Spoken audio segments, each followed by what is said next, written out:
The following is a presentation of The Day.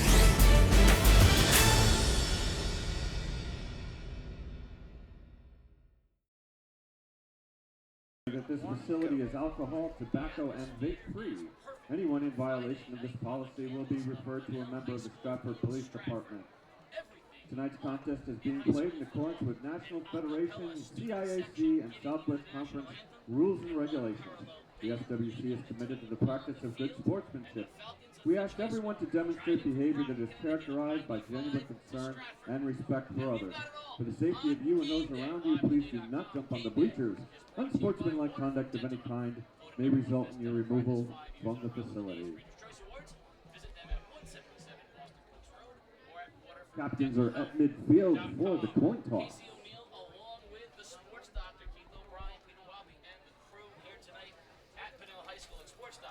Have you ever seen a high school football entrance quite like that? Fantastic, Casey. Got me going up here in the booth, that's for sure. It was worth the 98-minute ride here out to Stratford, Connecticut. But what a matchup tonight, Casey. I'll tell you who's used to the long ride right now, and that's the Fitch Falcons. Scrimmage at St. Joe's, week 1 at Wilton. Now they're back on the road tonight to take on the Bunnell Bulldogs. So they're used to these long road trips. Bunnell, little home cooking tonight, might do them some good. 0-2, looking to improve off of a shaky start. Now, you always tell me that it usually takes me about 5 to 10 minutes to mention New London. Well, it's continuous from that tonight because the head coach of the Bunnell Bulldogs is New London High School graduate Ty Jenkins in his first year at Bunnell High School. And they lost their starting quarterback, best player on the team, Best of luck to the Bunnell football team tonight. And their coaches, assistants Marcus McElveen, William Pinto, John Butler, Leon Brown, Mikey Castellat, Robert Stringfellow, head coach Ty Jenkins. Last week they played a very good North Haven team, got beat up a little bit. He thinks this team now is ready to go. He likes the new quarterback, Dylan Voncho, and he thinks they're ready to take that step. And he's got some playmakers. I mean, you look at number 11 out there, Tyler Staggs-Burgess. He is a tremendous wide receiver, Casey. He's a senior. And again, it's all about that quarterback position. Week 3 under his belt. They didn't know how to win last week against North Haven, and they look to improve. I mean, we're going to see a lot of different looks from that Bunnell offense tonight. Well, you know, when you need to find playmakers, you go where you can. And for Tyler Staggs-Burgess, that's the basketball court. And Coach Jenkins said, son, why don't you go play wide receiver? Yeah, check us out. Yep. They got a lot of other weapons as well. Tyreek Smith, the senior captain, running back, excellent player, sophomore. Mario Solana will be in on it tonight. But ultimately, it falls on the hands of the junior quarterback, Dylan Voncho. He is replacing a guy that threw 22 touchdown passes last year and was an 8-game winner since his sophomore year on. So, big shoes to fill, and the Falcons will have the ball first. And speaking of quarterbacks, the Fitch Falcons have a familiar name at quarterback, the last of the Leteliers. Josh Letelier. I asked Coach Ellis, you sure there's not another Letelier somewhere down in the youth circles? Could be some cousins or something like that out there, Casey. And the thing with this Fitch team is the precision offense that comes down to the play of the offensive line. You know, Mike Ellis talked about it last night. They started to figure things out a little bit last week against Xavier. This again, their second out of 3 long road trips this year. So we'll see what that offense can bring you tonight. A little squib kick by Nick Ochoa, and the Falcons will have good field position here around their opening drive up around the 45-yard line. And the aforementioned First and 10 coming up for the Falcons. You're going to see a lot of veer, a lot of triple option. You're going to see guys like Lashir Edwards and Ball is spotted at the 44-yard line. First and 10. Fitch has the ball. A lot of times the name of the game is who has the ball. Yeah, and you know what? The guy they're going to rely on a lot tonight, too, is the fullback, James Deichler on the dive, and he is the key to that offense along with the offensive line. First down. Until you're going to throw, has a man. And it's complete for a first down out to Noah Sharon, the junior wide receiver. Pass complete by number 13. There you go. What do you do as a running team on the road? You come out throwing in your first play. By number 14, way to mix it up a little bit. Nice easy pitch and catch, Casey, on the first play of the game. Good for about 13 yards. Move the sticks. Now they're on Bunnell's side of the field. And I think you're going to see both teams try to do. Ball is spotted at the Falcons 45.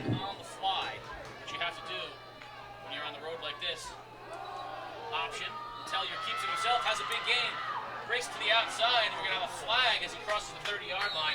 And I thought the Fitch kid avoided the block in the back. I don't know. That's a bad call. I can say that right now. It's a bad call. It's a little ticky-tack, hand on the back. Letelier was past that defender on defense. Ooh. But a nice job with read and recognition that time by, junior quarterback Josh Letellier. Yeah, Letellier had the option left, and he pulled the ball out of Deichler's hand in the middle and then had a big gain. And I just didn't see the block in the back end. And I think we'll see on film coming up that, in fact, the young man pulled back. Now, unless he made the bump and then put the hands up. First and 8 coming up for the Falcons after the That's a penalty. spot foul, Ball is Casey, at the so it'll be first down and 43-yard line. 8 for Fitch from the 43. But did cost them about 12 yards. Sharon is wide right. Cantris as well. Motion man. Letellier keeps it himself. And he'll have a decent gain, 3-4 yards on first down. That Bunnell defense also had a big loss in the season. James Safko, their senior linebacker, broke In his on the arm. tackle for the Bulldogs, number 25, Mario Solano. The arm was pretty badly broken. They're big Ball up is front. at the Falcons 42nd and 5. As well. But that defense has yet to come together in those two losses to Bunnell and North Haven. He was saying it's not easy to go up against a team like Fitch on a short week to prepare. But he said, They saw it in week 1 against Joe Barlow. Joe Barlow is 2 years removed from a state championship. They run the same kind of offense that Fitch does. It's all about winning the line of scrimmage for the Falcons. I know. hand off to Deichler on the fullback dive. He's going to be up right close to the first down. And depending on the spot, he'll be either a yard short. That's what it looks like. It'll bring up third and a very short one for the Falcons. That's Fitch football in a nutshell, Casey. 3rd and 1, 3rd and 2, a lot of 32 options. coming up For this from the offense. 37-yard line. They like these down and distances. 3rd and 7, 3rd and 8, not good for this Falcon team, but 3rd and 1, 3rd and 2, that's where they want to be. And conversely, Bunnell struggled last week on 3rd and 4th downs. He said a lot of the plays that both Farlow and North Haven had were those late plays. There's a run blitz. Letellier is going to roll, has a man, and overthrows Deichler in the flat. Letellier pass And that ball's was a incomplete. big play waiting to happen. Coverage on the play by number Opposite direction 25, was coming from Solano. Yeah, Letellier trying to throw against his body that time, and a jailhouse blitz that time from Bunnell. They were Ball intended bringing for number pressure 22, and taking Deichler. Letellier out of his comfort zone. And Fitch will Fourth and a pair probably coming go up for it for on Fitch. 4th down here. Get down this close Yeah. to the 6-yard line. What's a punt going to get you? I think they're going to like their chances of one. I'd be surprised if we didn't see Letellier close out. The bootleg on the edge or something. Deichler is his fullback. Big play early in this game. The throw, bubble screen from behind this man, Sharon. Chris tackle, he's not going to get it. Sharon, not the best throw by Letellier that time. It's behind the That was a lateral. That was a lateral, a pass that kind of threw timing off on the play. And I'm shocked that Fitch didn't run for it on 4th down. At their own You can't get too 42-yard cute line. when you're a running team and you got 3rd and 1 and 4th and 1. Yeah, put your head down and go. Tell your offensive line we need, what do we need here? 12 feet? 6 feet? Let's go.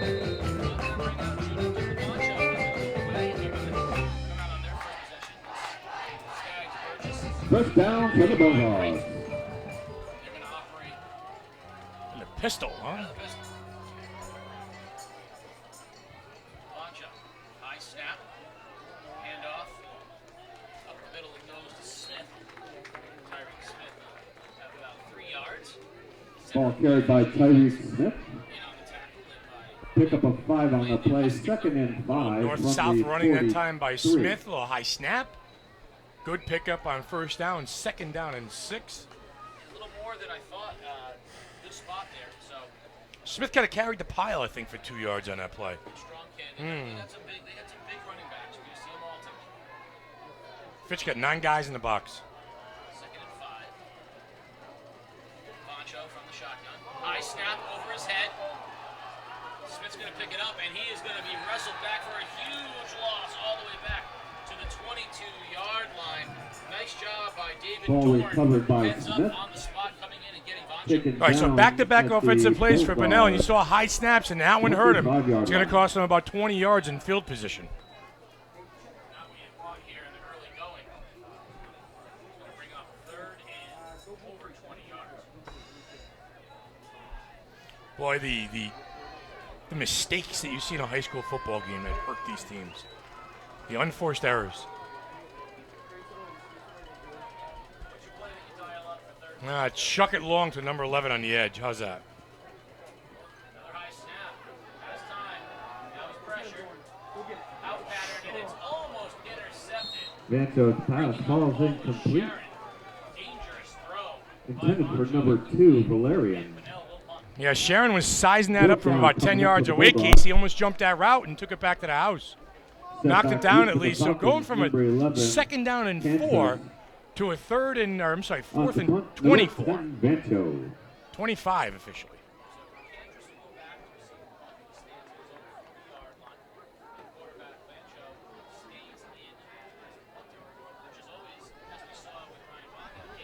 Yeah. False start up front of Bunnell.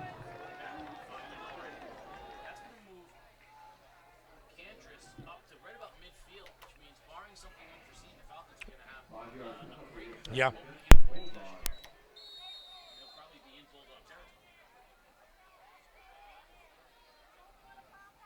Lots of great games on the schedule this weekend. Probably the best weekend of competitive football for the ECC. We'll go over some of those momentarily. Interesting slate of games. Good kick. Pancho, Cantress comes up and fields it right at the 50-yard line, and he breaks inside. He's brought down.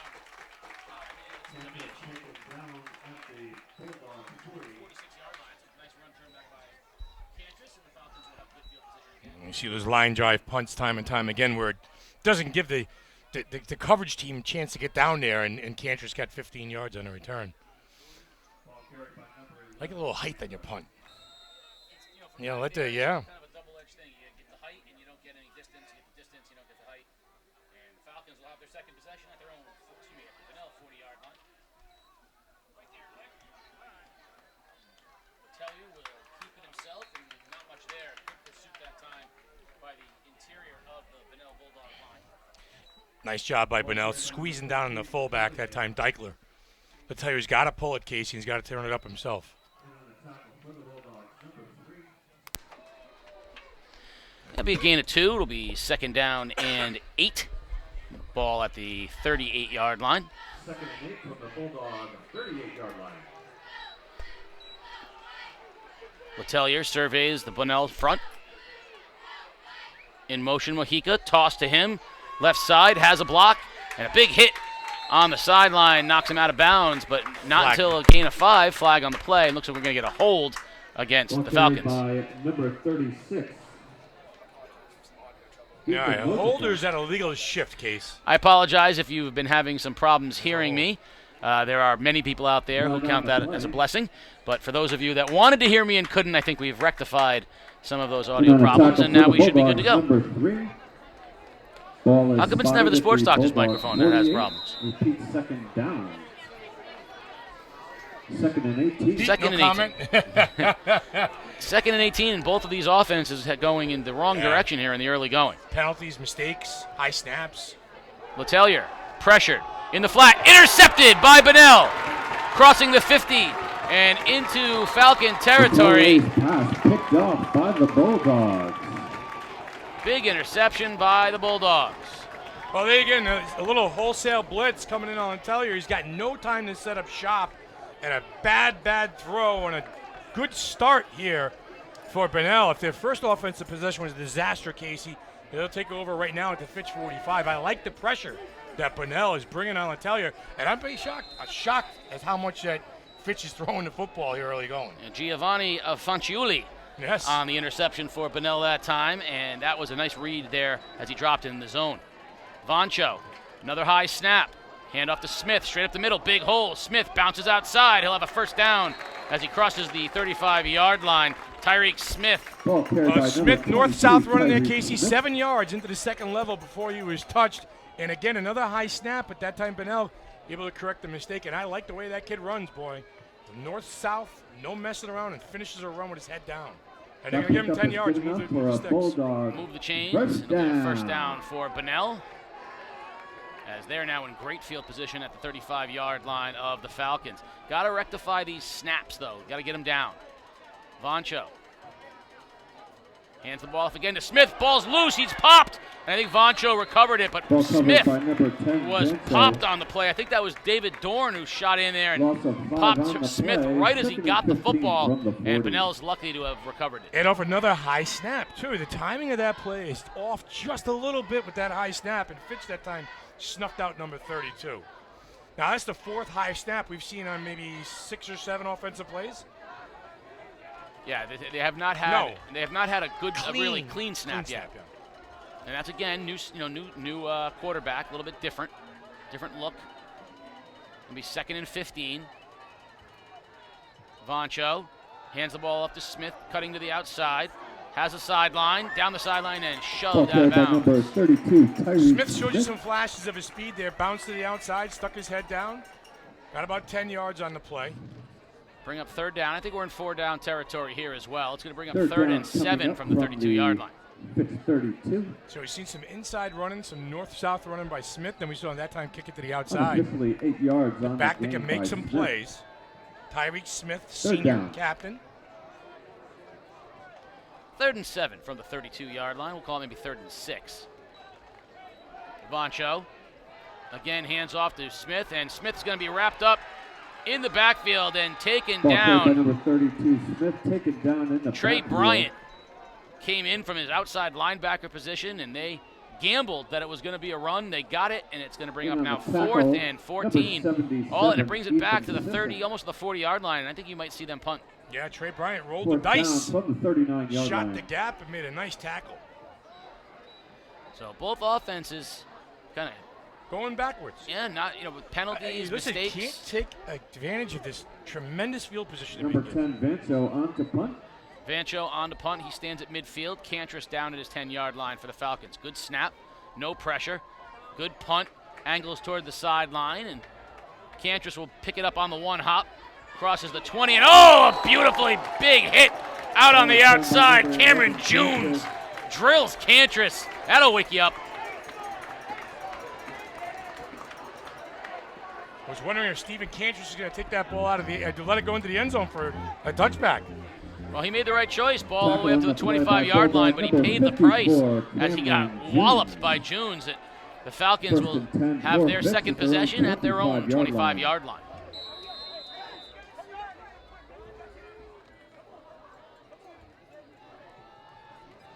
You like it? Beautiful night here. You like being back under the lights, don't I you? do. I like Friday night. The band is tremendous. The bleachers are packed. It's a nice crowd here tonight. Keeper, Letellier, nice gain on 1st down, straight up the middle, and I think everybody thought Deichler had the football because Ball carried by number 2 13, Letellier. Bulldogs were on Deichler trying to tackle him. He didn't have the ball. Letellier shoots Yeah. through for a gain of almost Pick up 10 on the 1st nine down. on And let's get Second back and to the one. Fitch bread and butter here. That's establishing the Ball is at the offensive line and running the 34. football. A good read that time by Letellier. And there's going to be plays up the middle made when you've got 2 guys pinching down. If you can get into that second level, you get 9 yards. 2nd down and 1 for Fitch.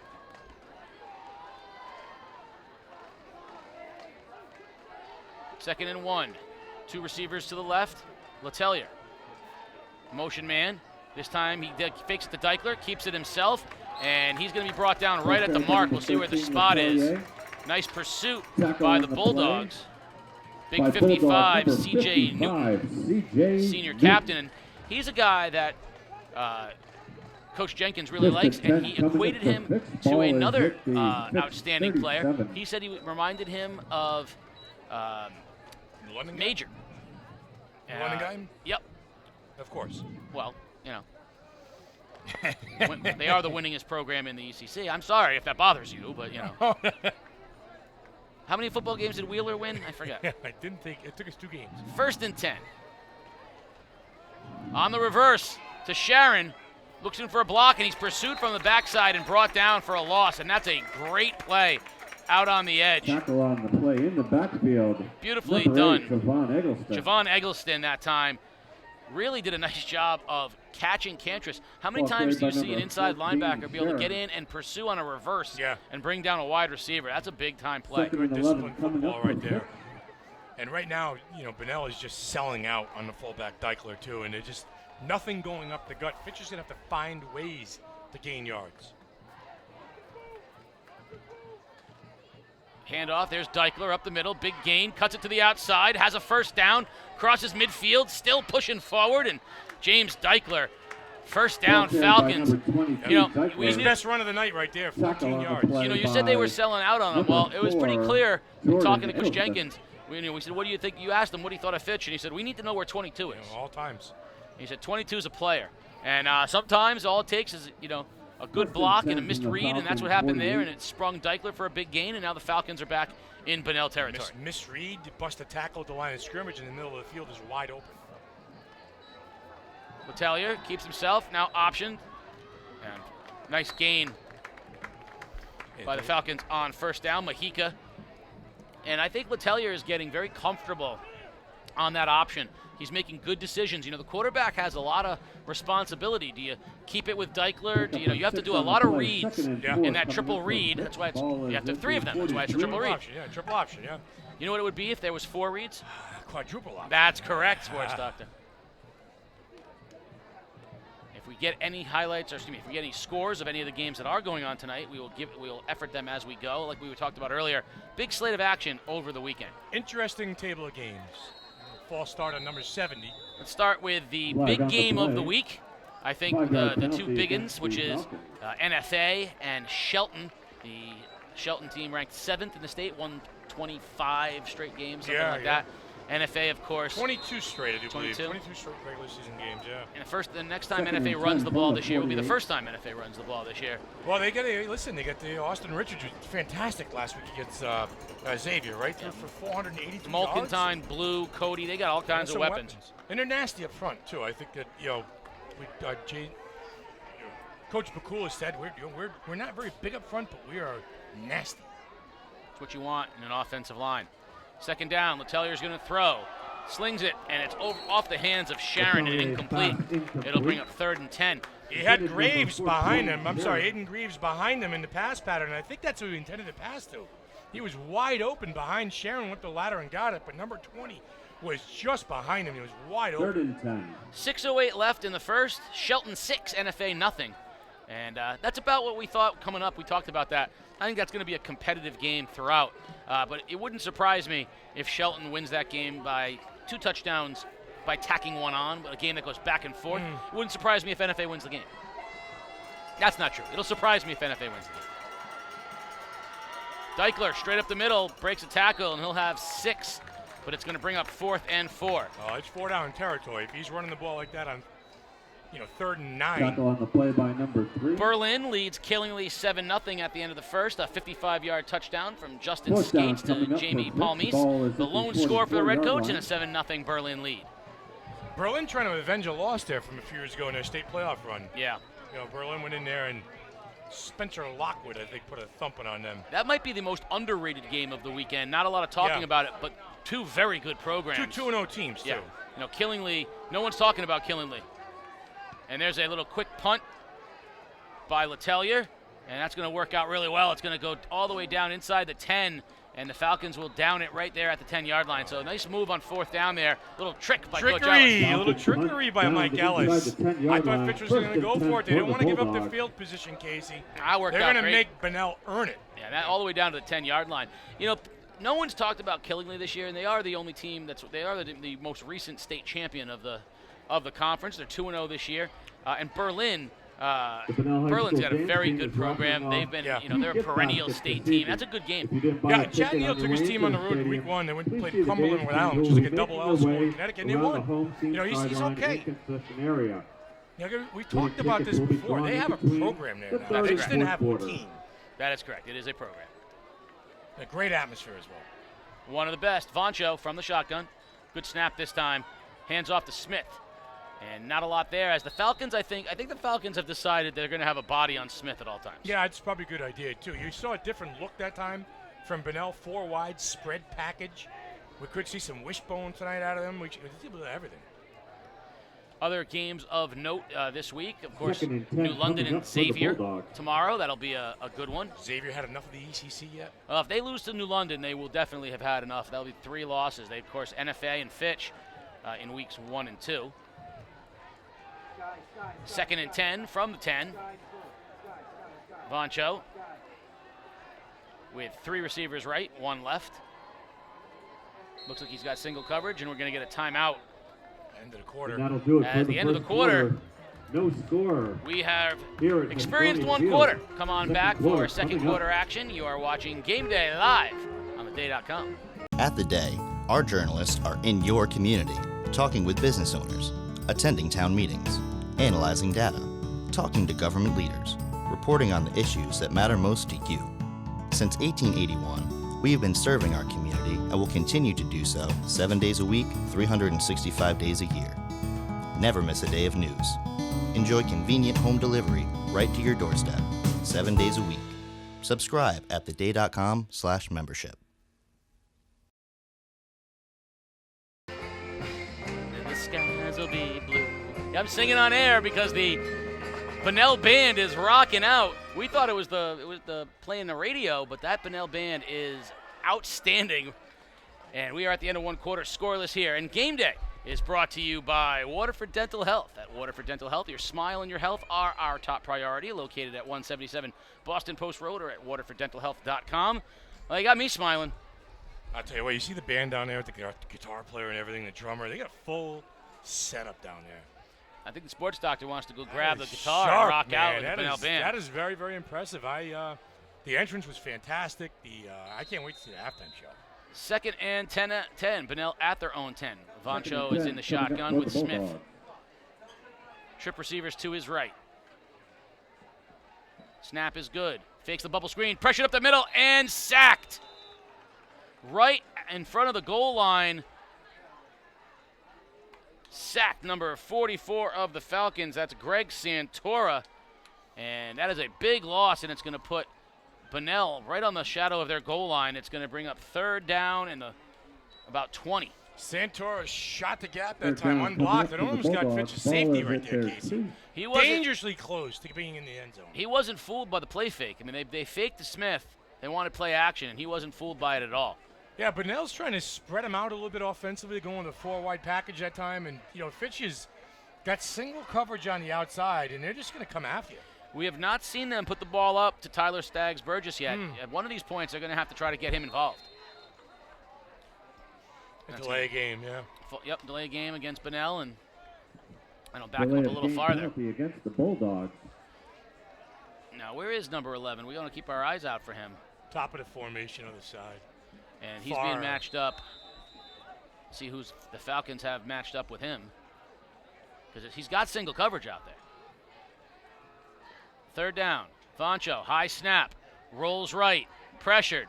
Throws, and it's incomplete. Really no chance. Big rush that time by the Falcons. And that's going to force Bunnell to punt.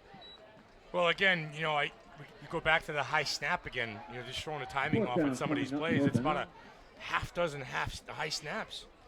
It's hurting their offense. The answer to the question, who is taking care of the defensive effort on Staggs-Burgess, it's Lonnie Howard.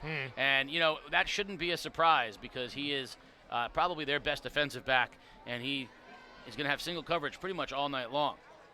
Cantress will be back to receive for the Falcons, and he stands at his own 32-yard line. And you got to get this punt off. Low snap. Voncho gets it off. Cantress is going to take it at his own 30-yard line, heads up the left side, cuts it back to the middle, and gets it inside to the 25-yard line. You can't get any better field position than that. The Falcons have it 1st and 10 at the Bunnell 25-yard line. Inside the 25. Fitch got to do something with the football now here, too. Ball's at the 23. Defense came up with a big sack there. The return by Cantress. The defense is setting things up for the offense in this drive. It's the 2nd time they've taken over in Bunnell territory. So 1st down, Falcons.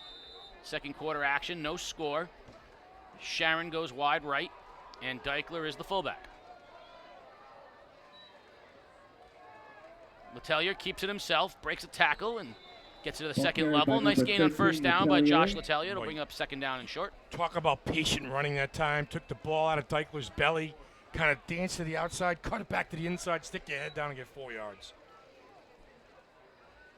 It's a big gain on 1st down. That is. Now you can do a little bit of anything you want down here right now. This is the play. If they're going to take a shot at something. If you're going to get cute, it's right now? Yeah, this is the play to do it on. Yeah. 2nd down.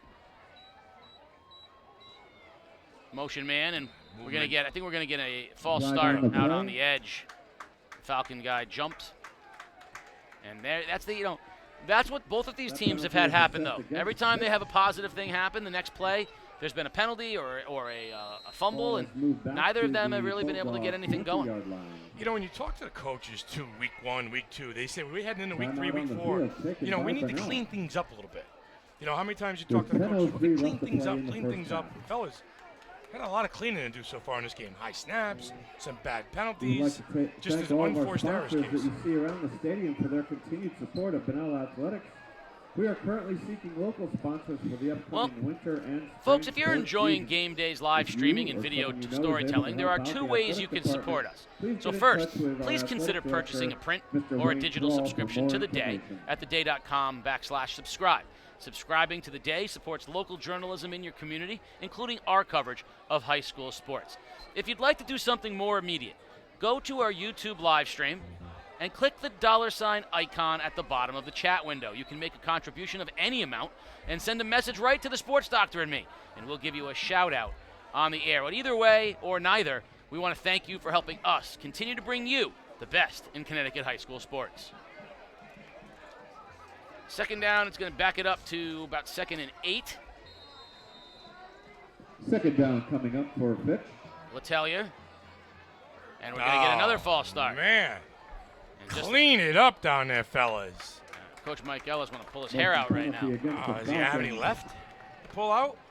I mean, there you go. You get a big play on first down. You get down 2nd and 2, 2nd and 3, and now you're looking at 2nd and 13 after back-to-back false start penalties off of A gift on a defensive stand and a punt return. that's no bueno. Both of these teams trying very hard to find some continuity on the offensive side of Coach the ball. Ellis is down there, golly, and shucks it like you wouldn't believe right now. Letelier going to throw, pressured, and it's incomplete. He was pressured by the weak side and hit as he threw, and it falls to the turf incomplete. Fitch has gone from having a 2nd down and 3 to a 3rd down and 13. 3rd and 13 coming up for Fitch. Mario Solano came in from his linebacker spot that time and hit Letelier right as he was about to throw the ball. But I don't know who he was looking to throw the ball to anyway. I mean, if you're the Falcons, aren't you looking on sidelines for Sharon? Aren't you looking for the big guy to go up and get it? 3rd and 12. I'd be surprised if Deichler doesn't get the ball here. 2-down territory. I think you got to give him a crack at it. In motion, Cantress. Letelier, option, Mojica. And nice job of pursuit by the Bulldogs, and nothing there. It's going to bring up 4th down, but there's no reason to punt, so they're going to go for it here on 4th and 10. They try a field goal here, Casey. Their kicker was kicking him from about, 35 yards. Well, in the warm-ups. Ball's at the 22-yard line. It would be a 39-yard field goal, and I think they're going to give it a shot. Yeah. 4th and 10. Yeah, he was kicking it. He was kicking him from, I would say, 35 yards. We saw him kick one from 38. And I got to tell you, nothing makes our guy Peter Wappy happier than seeing a long field goal attempt at the high school level. Evan Birdie. 42, the lefty. Ball's marked on the 30. It's going to be a 40-yarder. Kick is going to be short, and it's going to be left. He didn't get it. Just didn't get into it. And we saw that in the warm-ups where he occasionally got a little bit short on the ball and didn't drive through it. That one's no good, and Bunnell will hold. I mean, Fitch just didn't help themselves at all on that drive. It 1st and 10 from the 26-yard line, and they couldn't do anything. Backwards penalties and false starts. 5:04. Sloppy football case.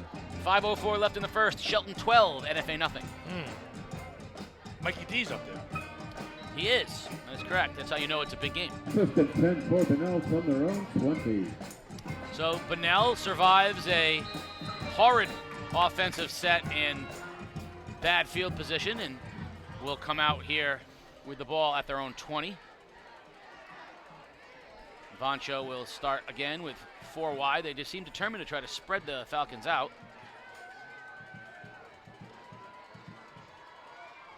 Snap is muffed. Vancho's going to roll, keep it himself, and Cantress absolutely levels him. What a hit by Cantress out there. And that's going to be no gain, maybe a loss of 2. Stephen Cantress laying the wood that time, Casey, off another high snap. Loss of 3 on the play. 2nd and 13. Bad exchange from the center and the quarterback. 17 Yeah, you're going to get somebody hurt. They don't start figuring out these snaps. You might say, I don't know if they're going to. They have a package under center. I mean, the timing is off on everything. Well, he's gotten his bell rung a few times, and we haven't seen Vancho have any time to throw the football at all. No clean exchange between the quarterback, Vancho, and any of his running backs. scramble mode on offense. 2nd and 13. Better snap. Vancho has time. Over the middle. It's complete. And ball's on the turf, but they're going to mark him down. Vancho's pass complete. Pass was complete to Smith. A little out of the backfield route there by Tyreek Catch by Smith. number And 32, that'll bring up Tyreek 3rd Smith. and 5, maybe a little shorter. 3rd and call it 3.5. Yeah, Smith Third climbed the down, ladder pickup that for the time. Casey Bulldogs. showing his Ball is at athleticism the that time. Went up and made the catch. 27-yard pickup on the Tyreek play. Smith 2nd and 3rd and 3. went up and got it. 3rd and 3 here for Bunnell. Big down. I mean, you got to get starts with the snap. You got to get a good snap, and I think you're going to see them get the ball into Smith's hands. He's definitely the playmaker. Vancho. Good snap. Hand off to Smith. Bounces off the tackle, but he's not going to get there. By number 32, Tyreek Trey Smith. Bryant coming in again. Snuffing that one out for the Falcons, Casey. See where he shot through, made the tackle? Yeah, that's the 2nd time that Bryant's He's done on the that. He's tackle on the run for blitz, Fitch, number and he guessed 44, right. He was Greg there, and that's going to bring Santora. up 4th down and long, and we're going to see another 4th punt down by coming up for the Vancho. Bulldogs. And Cantress is going to be at his 50. I think this is going to be the 3rd time that the Falcons have had the ball in Bunnell territory to start. Talked about it a few minutes ago, too, with Fitch. Number with 10, a spy, Vancho on somebody the on punt. Smith at all times. And that time was Trey Bryant. Guessed right. And Lonnie Howard's doing a fabulous job on Tyler Staggs-Burgess. Vancho. Taken by Cantress inside his own 50. Bounces to the outside. Tries to get to the outside and can't quite do it, but the Falcons will have the ball in Bunnell territory again at the 46-yard line. You know, it's 6:51 there left to go in the first half. Fitch has dominated field position this game. I mean, every time they set up shop, it's on the other side of the 50. Still no points. And no threat of points. No, neither offense has really moved the ball for any consequence. I mean, Fitch has done Tackle on the play by has Bulldogs, had number better 54, plays than Cameron Jones. Bunnell, that's for sure. Ball is spotted at Get the this offense 43-yard moving line. north-south. Get that offensive line working. Maybe pop Deichler for a big run in this set. First down, Letelier. Pitch left and brought down in the backfield. Mojica, nothing there. He'll be wrestled out of bounds. And it'll be a loss of 3 on the play. Nice run pursuit by the Bulldogs. Loss of Yeah, good yardage job on up the front play. by Bunnell. You see them kind of keying on Deichler, but like I said, they can go side to side as well. And they got Mojica in the backfield for a loss. Ball will Well, be folks, the spotted votes at are in. the You wanted to know where 46-yard game day is going to line. go next? Well, we told you to tell us where to go, and you said 2nd and 13 a boys coming and up. girls soccer doubleheader. East Lyme hosts Waterford on Wednesday, October 2nd, and game day will be there. Streaming live, starting with the boys at 1:30 in the afternoon, followed by the girls at 3:45. So all of you folks who are working, it's like March Madness in September, October. Stream us live, 1:30 in the afternoon, boys soccer. Letelier keeps it himself, and he'll get back to the Ball original carried line by of scrimmage. number It'll bring up 13, 3rd and 10. Letelier. Sports Doctor, you're going to be working at 1:30 on October 2nd, I will be delivering packages. I will not be there. You have to. but I expect Hold on to for it. your phone's going to be on streaming game day, right? It will be on streaming game day. I'll be watching live on theday.com. So I and get on a YouTube. I get a sports doctorless Ah. soccer doubleheader. Well, that's pretty much like what most soccer doubleheaders, the sports doctor. Anyway, 3rd and a so dozen streaming coming up live, for boys Fitch. at 1:30, Ball is girls at the 45 Who's coming in? 3:45. We got a guy yet? East Lyme hosting Waterford. Yes, and after this play on 3rd down, All right. we will give you the big reveal. It's not the coach. And well, that's okay. It's not the coach. The coach is running 3rd for and 12. office, right? That is correct. 3rd and 12. Letelier pitches left to Lashir Edwards. Watch it here. Edwards going to throw. Deep ball looking for Sharon, and it's going to be pass interference. It's big time interference down there on Sharon. He had a defender in his grill the whole way, but watch, you saw that Edwards. trick play coming from the get-go. Yeah, Lashir Edwards is the backup quarterback. He can certainly throw the football. That was Right a down the well-designed play. Sharon was open, and the only thing Bunnell could do is interfere. But unlike the pros, where that ball would be down at the 10, it's just move 15 the yards 15 yards and move yeah, the move chains. yeah. Well, you mentioned the coach, Rob Rule, is running for office in Waterford and will be unavailable for a number of reasons to do the game. So we brought in, Peter Wappy? no, Peter Wappy is going to be doing what he Carlos? does Carlos best. Viren? No, Colin Delaney, All right. the former Montville High School boys coach, is now an Welcome to administrator Soccer in Penalty will be Plainfield against- and is assessed kind enough to against come and the join us Bulldogs. to talk a little bit of soccer with us. An outstanding coach in his own right. Who would be better at soccer analyst, Pete, you or Carlos? I mean, you're coaching, so you're coaching a game tomorrow, right? They let anybody coach youth soccer. What's that? They let anybody coach Oh, youth they're soccer. going- If you have a pulse and don't have a criminal record, you can I'll coach be able soccer. to tell you whether or not they're bunching up or not. Okay, great. Triangles, Peter. Triangles. First down, Falcons. Letelier. Pitch left to Mojica. And no, what a great job of pursuit, Bunnell. And we're going to get a flag. We're going to get an unnecessary roughness penalty against the Bulldogs. And that one really hurts because they had an 8-yard I don't know about loss. that penalty right there. That's just I think it's a tough football play. I got to see that one again. That's the second flag that I'm kind of questioning a little bit. You know, Mojica was still fighting for yards, and he got stopped on the outside. Unless Mojica had given himself up on the field and then got tossed to the ground. You know, back to the soccer debate between Peter Wappy and Carlos Virgen. Which Ty of them Jenkins wants to know what's going on. sounds more like a soccer broadcaster to you? Carlos Virgen, without a doubt. I mean, can't you see him coming in with some form of European soccer jersey of some kind? Yeah, you want me on the hockey broadcast? That's right. That's right. That's correct. I don't think Ty Jenkins is happy one bit about that penalty No, flag. he's hot. He is hot. And we're going to get they're going to go over and explain here because the chains have to get moved. It's going to be a first down, unnecessary roughness. And again, story of the first half, the Falcons in great field position, unable to really move the football. Bunnell has hurt itself with offensive ineptitude and penalties. Yeah. And the Falcons have yet to be able to capitalize. They have it 1st and 2 coming up after for the Fitch. penalty. Ball at the 30-yard Ball at the line. 22. At the 20-yard line. Deichler. Big hole down to the 10-yard line. Deichler that carried time by popped it. Deichler. It's going to be 1st and goal Falcons. There's that quick hitter that time for Deichler. He found himself a seam. Casey got in the second level. Fitch in At the business. Their best 10-yard scoring line. opportunity of the night. First down for Fitch. If they mark him at the 9-yard line, which it looks like they're going to mark him right and goal. at the 10, right on the 10. So it's first and goal from the 10. And now the Falcons in their best scoring position that they've had. And I'd ride number 22 right to pay dirt right here. Letelier under center. Hand off to Deichler straight up the middle, and not much there. Maybe a gain of 2. A lot of movement in the backfield, a lot of guys in motion, a lot of moving parts that time, but it was a straight power football run, and Bunnell was ready for it. Give Bunnell credit. Good assignment football right there. Just pinch down, No pickup on tackle the play. number 22.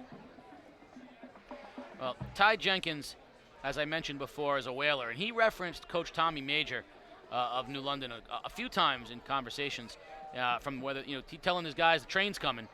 But he said, Coach Major said, puppies bark, but the big dogs get off the porch. He challenged his guys to get off the porch tonight.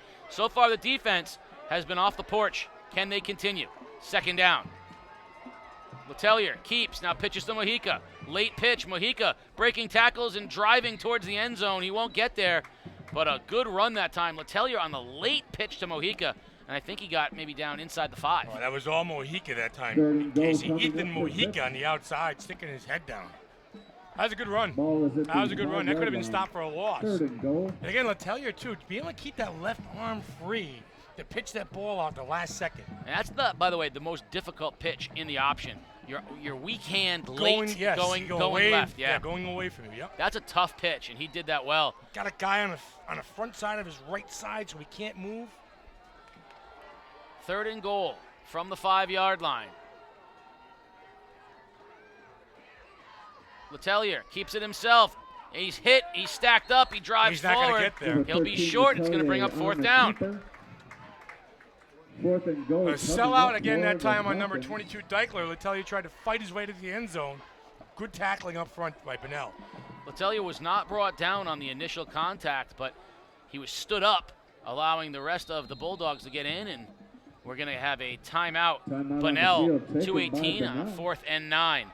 Fast-moving first half. With Shelton pounded NFA. NFA quarterback Austin Richards, who threw for a school record 482 yards last week, has left the game with an injury. That's not good. Stay tuned for That's tough. halftime performances by the That's Bulldog tough. cheerleaders and the Bunnell marching band. Casey, 4th down and goal from the 2. This is where the Fitch offensive line is going to step up and make a play. We can talk about Letelier. We can talk about Deichler. We can talk about Mojica. This is where the offensive line is going to step up and move bodies. I have, in my very humble opinion, as a non-coach, there are 2 play calls that I would find acceptable. Ladies and gentlemen, tonight is family Play call night 1 here is at Bunnell fullback High dive to School. Deichler. Offensive line, do your job. If he gets it, he gets it. If he doesn't, you're in position for a safety because their offense hasn't been able to do anything with this. Play call number 2 would be Letelier going behind Deichler. No, jump ball to Sharon. If you want to take one step back and throw a lob to Sharon, I'm okay with that because it's at least putting a You like the playmaker. advantage, the size advantage, I of do. playmaker on the outside. I do. Let him try that. If you want to see if a jump ball, that's not the formation they're in. I want to challenge my offensive line and say, move some bodies. Let's do this right now. 4th down. Letelier's going to keep it. Roll left. One guy to beat. Loses the ball. Oh, he lost the ball. It could That might be a touchback. Yes. What are the officials calling? Boy, it was a naked bootleg on the outside. I thought Letelier was going to waltz into the end zone. Touchdown. Oh, they're gonna call it a touchdown. Wow. Oh, we're gonna watch that one over and over again Wow. later on, because if he loses the ball and it goes through the end zone, that's It's a a touchback. touchback, yeah. They're saying he broke the plane before he lost the ball, and that's a huge break for the Falcons. 6-0 with 2 minutes remaining here in the half. That was a great play call. He came off on the edge. He was on the naked boot, Casey. I thought he was going to walk in. Well, I got to get another look at that one. I've got to get another look at that. Section number 42. It's tough for me to tell Evan Birdie of the 75 Falcons. yards up in the press box with my glasses on. Yeah, Evan Birdie in for the extra point this time. We will watch that one on film a few times. Off the upright. Off the upright and no good. Wow. Well, let's add to the Here we go. quirkiness of tonight. No good. 6-0 Falcons In the 3 with minutes, 2:07 7 seconds left to remaining play in the here half. in the first half. Another for nothing, though. Fitch Bulldogs, finally 6-0. took advantage of some good field position and found a way to get into the end zone. Some of the VIPs tonight. I have to- yeah. Eliza Hull, You want it- you're William still- Hull, You want to see the Ryan replay. Roberts. I do. Joseph I like the Capella. play call a lot because Joseph, good birthday tomorrow. Happy birthday, clearly- Joseph. They saw It something worked. on the edge. Clearly it yeah, worked. He was open. He was wide open on the edge. it was good. He was going to have to break a tackle. As it turned out, what it looked like is that he wasn't going to have to break a tackle at all. That guy got close enough. I think he was trying to switch the ball From hand to hand, from yeah. the right hand to the left That hand and ball lost was it. low when Yeah. it got hit. That ball was not tucked. No. But And I nonetheless, thought that he was going to. He probably thinks he was going to walk into the end zone. I think he thought so too, and then Yeah. he saw the heat coming and tried to switch hands. But be that as it may, 6-0 Falcons with 2:07 remaining. We And will have a look for you guys after the game. I'm sure Pete will put that up. There's no doubt about that. and more importantly for Bunnell, the defense, which had held under difficult circumstances all night long, is now down 6-0. And the offense, which has, to say they have not been able to move the football would be a bit of an understatement. Yeah. They have been, I don't want to use the word inept, they have been dysfunctional in the first half. Birdie will kick off for the Falcons. Ball marked at the 40-yard line. Number And Tyreek 42, Smith Birdie, kicking stands off at his for the own Falcons. 10 to receive. Kick comes down short. Brought up by Ball Nick Ochoa. returned by number 5, Nick Ochoa. And that's going to The put the ball at the Bulldogs will take 35-yard over line 1st for and Bunnell. 10. Ball will be spotted at their Watch the kid in own front of me playing guitar with the band. Dressed up. Look at him. It's great. We're 2 minutes and 2 seconds away from the I think this Bunnell I think this band. can be a pretty good performance at halftime. Pete, what do you think? Oh, you have to. You want to deliver pizzas at Bunnell? Oh, we're going to talk about that in a second after this play. Voncho will lead him out 1st and 10 from the 32-yard line. 2 minutes and 2 seconds remaining. We're going to have trip receivers to the left. And we still have not seen the ball get into the hands of Tyler Staggs Burgess, the big receiver for Bunnell. Cantress is Another on. high snap. Bubble screen. Has his man. Breaking tackles is Javon Eggleston. pass complete. But again, on the high snap. Theme of the night, isn't it so far? I mean, they don't have a clean snap yet in this game, I don't think. 1:45 away, and we are ready for the Bunnell band at halftime. So in the winter, the sports doctor and I delivered pizza to our favorite student sections. Well, this fall, it's the Battle of the Bands. And if you don't see us in person or at one of our live streams, send us a video on Twitter or Facebook at GameDayCT, and we're going to pick our favorite performance. And the sports doctor's going to buy you the pizza. I'll be with him to deliver it. But if you want to know you want to know what band life is like, ECC, stay tuned for the Bunnell Band at halftime. This is going to be good. 2nd and 5. Better snap. Vancho with time. Over the middle, overthrown and intercepted. Intercepted by the Falcons. Lashir Edwards with the interception, and with a minute left, the Falcons are in Bunnell territory. You talk about playing center field that time. Lashir Edwards, center field indeed. Johnny on the spot. Nice interception and return, and Fitch is in business with 1:02 left here in the half, Casey. Tough throwing the ball, floating that ball across the middle. Now, we talked about that Bunnell Band. Across the field right now are about 50 Bunnell fantastic, band members. Yeah. And in front of us is like a full electric orchestra. Yeah. Bass guitar. Oh, yeah. Lead guitar. We're gonna have a good time. Xylophones, drum sets, everything. So I'm challenging all of our ECC schools to step it up after you see the Bunnell Band. Got a flag down on the return. Referee's sorting it out right now. If this is against Fitch, then it's probably going to bring them back, and I don't know that they're going to try to score, to be honest block with you. in the back it was. Yeah, they're going to back this thing all the way up to midfield and back into Fitch territory. So with 1:02 remaining, what are you doing here if you're Mike Ellis? I'm going to throw the football. Go NASCAR package. I asked you if you're Mike Ellis. I think you're asking me. Yeah. If you're Mike Ellis, I mean, I know the sports doctor's going to. Well, we had this conversation last week with Peyton Sutton, and he broke him for 55 yards, right? Well, but that's what Waterford does. Right. It's not what Fitch does. And it's good. Wow. the penalty is going to be against Fitch, but prior to the roughing the passer. Prior to it's going to stay Bunnell ball. So Bunnell's going to have it at midfield with 1:02 remaining. That's a big change of plans. And now Vancho's under center after these snaps. Handoff up the middle to Smith, and not much there. Gain of about 2. And that's an interesting call right now. Right. Bunnell's only got 1 timeout left. They burned 2 of them on defense. You don't want to see Vancho. How about Vancho under center, rolling out and getting number 11 in a one-on-one matchup on the outside? I don't even need the rollout. I'll take a 3-step drop and put it up. And just let it fly? Let it fly. Lonnie Howard's been doing a great job against them, but I want to see Tyler Staggs-Burgess get up and make a play. Well, obviously with Vancho under center, it's just they don't want to. They don't want to risk a bad snap here before the half. Now he's got Cantris on him. Vancho, 25 seconds remaining. Going to drop. Bubble screen to Smith. Cantris is out there. Beautifully done. What a great tackle by the senior, Steve Cantris, who has been all over the place tonight for the Falcons. And that's almost like a lateral time, a backwards pass, Casey, out to Smith on the outside. That probably will be the end of the first half. 3 seconds remaining, 2, 1, and we are at halftime at Bunnell High School in Stratford, Connecticut, where the Fitch Falcons have a 6-0 lead over the Bulldogs of Bunnell. Come on back after this and see the Bunnell High School Band in all their glory. You're watching Game Day live on Day.com. The Day strives to cover stories our readers care about.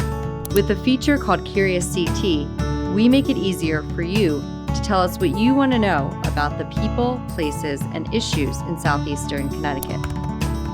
You submit a question, readers vote, and we investigate and report. Go to theday.com/CuriousCT for more details. You ask, you vote, we investigate.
There they are, your 2019 Bulldog cheerleaders.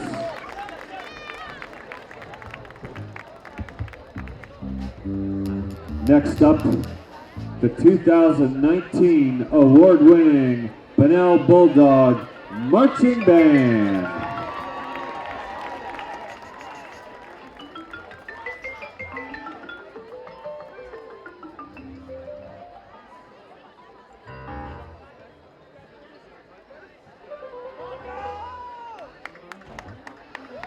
Check.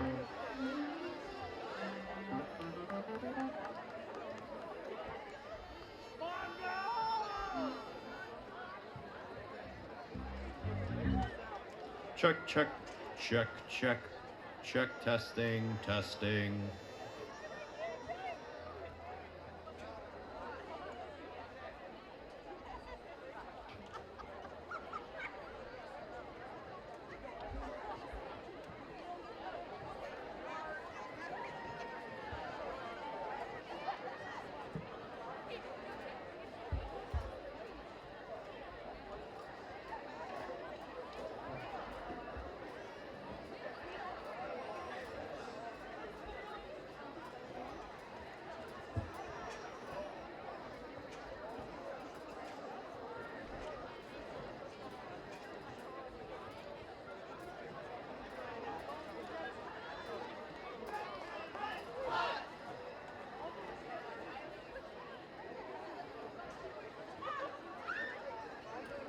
Being in a marching band is like being in a great big family.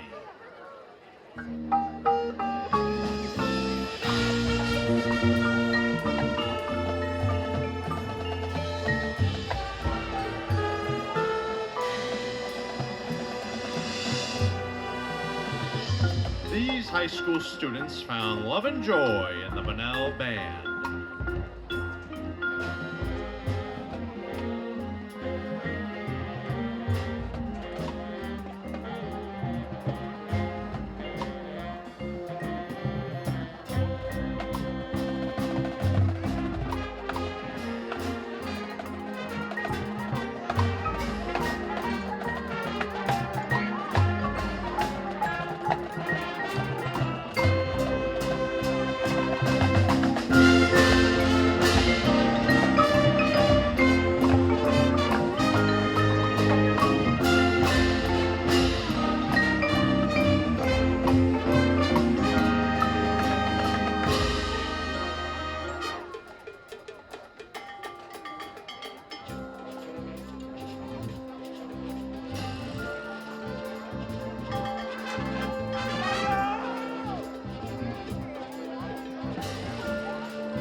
Their love led to their marriage.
couple has found joy in starting their family.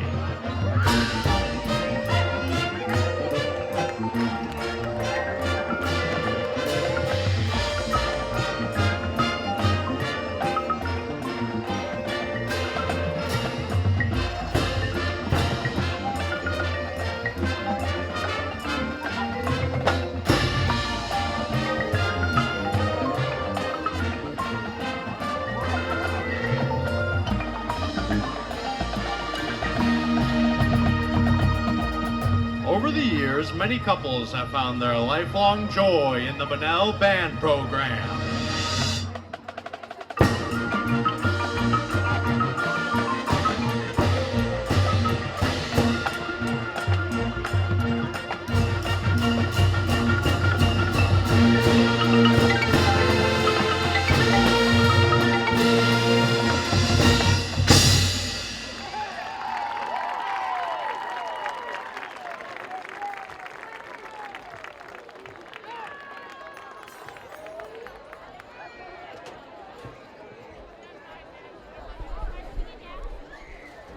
There they are, the 2019 Bulldog Marching Band under the direction of the maestro, Mr. Jim Miller.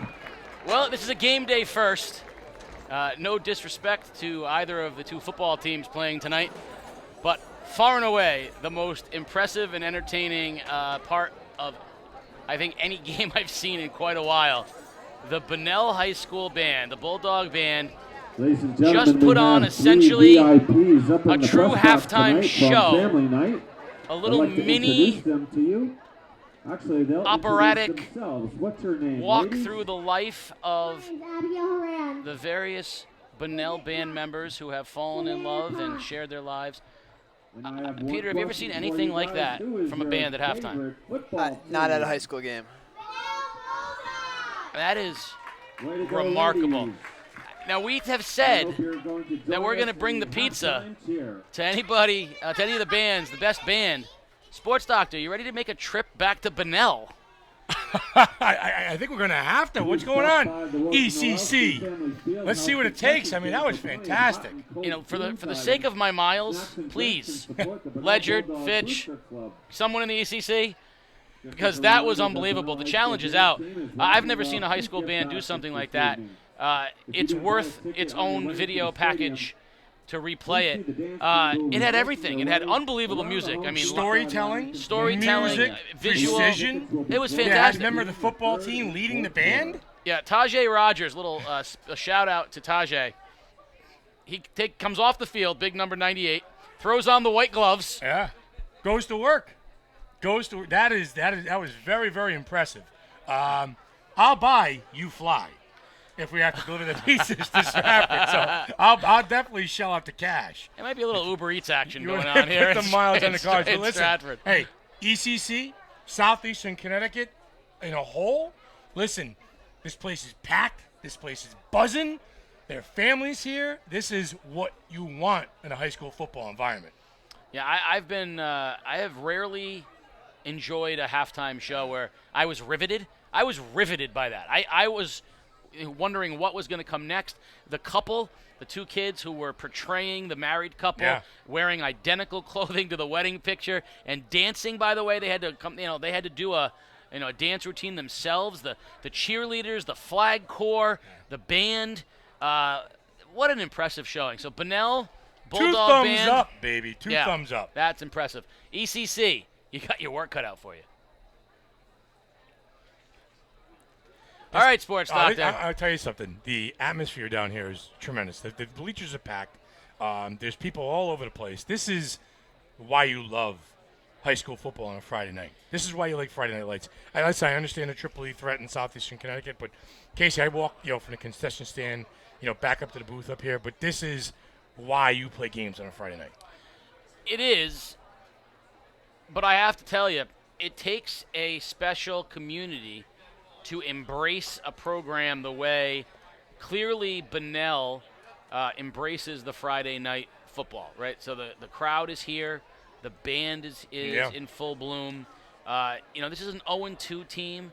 Now, granted, they've been an 8-win team for 3 years in a row, but this is a team off to a tough start. You couldn't tell it from the atmosphere here. No. The crowd, as you say, is into it. Which is this Ty's second year coaching? First year coaching. He Yeah, he was at Stanford prior to this. Right. So when you come in and you take over a program like this, how do you just kind of continue the tradition? Have the bricks been laid here? Well, I think, you made the point earlier that Killingly has transitioned from a team to a program. Yeah. Okay, well, let me ask you this. What happens if Chad Neal leaves right now and someone else has to come in there next year? Are they still a program? Or are they a program because of Chad Neal? That's a good question. So I think yes and no. I think Chad Neal has built the program. Would you agree? he certainly has, but the question is it sustainable? For example, New London High School has gone through, after having one coach for 25 years plus, they've had about 5 different guys. Yeah. And they've tried different things. They've still won. I mean, Jack Cochran won, Larson won, Dwayne Miranda won. Juan Roman won 9-1. Yeah, I mean, so they've still won, but because New London's got a program. There are other places when Jimmy Bunicor took over, Mignault to Bunicor, Ledyard was now over the past few years they've struggled to win. That program is on a downswing right now. So do you have to be a big enough coach to keep the program going? I think you have to be the right coach to keep the program going because you can't do it exactly the same way, but you have to be able to respect. It's a balance between what got the program built and what needs to happen to sustain it. And so where Ty Jenkins has an interesting dilemma is he comes from a storied program, right? So he's from New London. He played for Jack Cochran, the winningest coach. He's the Bill Belichick of high school football, and Jack Cochran. And he played there. He played for that winning thing. Now he's here at a winning program. He's got to put some of himself into it. Yeah. He's got to put some of what he got from New London in it. But here's a team that's won 8 games, state championship level team. How much do you want to change about something like that? I talked to Ty about this at practice a little bit, and he said he inherited a team where the numbers were down. There was a little bit less enthusiasm around the school, and so he has really taken it on himself to think about it as a program. He has been recruiting kids from the basketball team, from the band, going around trying to get people excited about football. I think he said that he got them a new weight room, and so there's a little bit more of a buzz around the program, and he is trying to have a hand in that. Well, I think it's apparent that it certainly doesn't. He doesn't feel like a first-year coach. He's got his fingerprints on the things that are going on.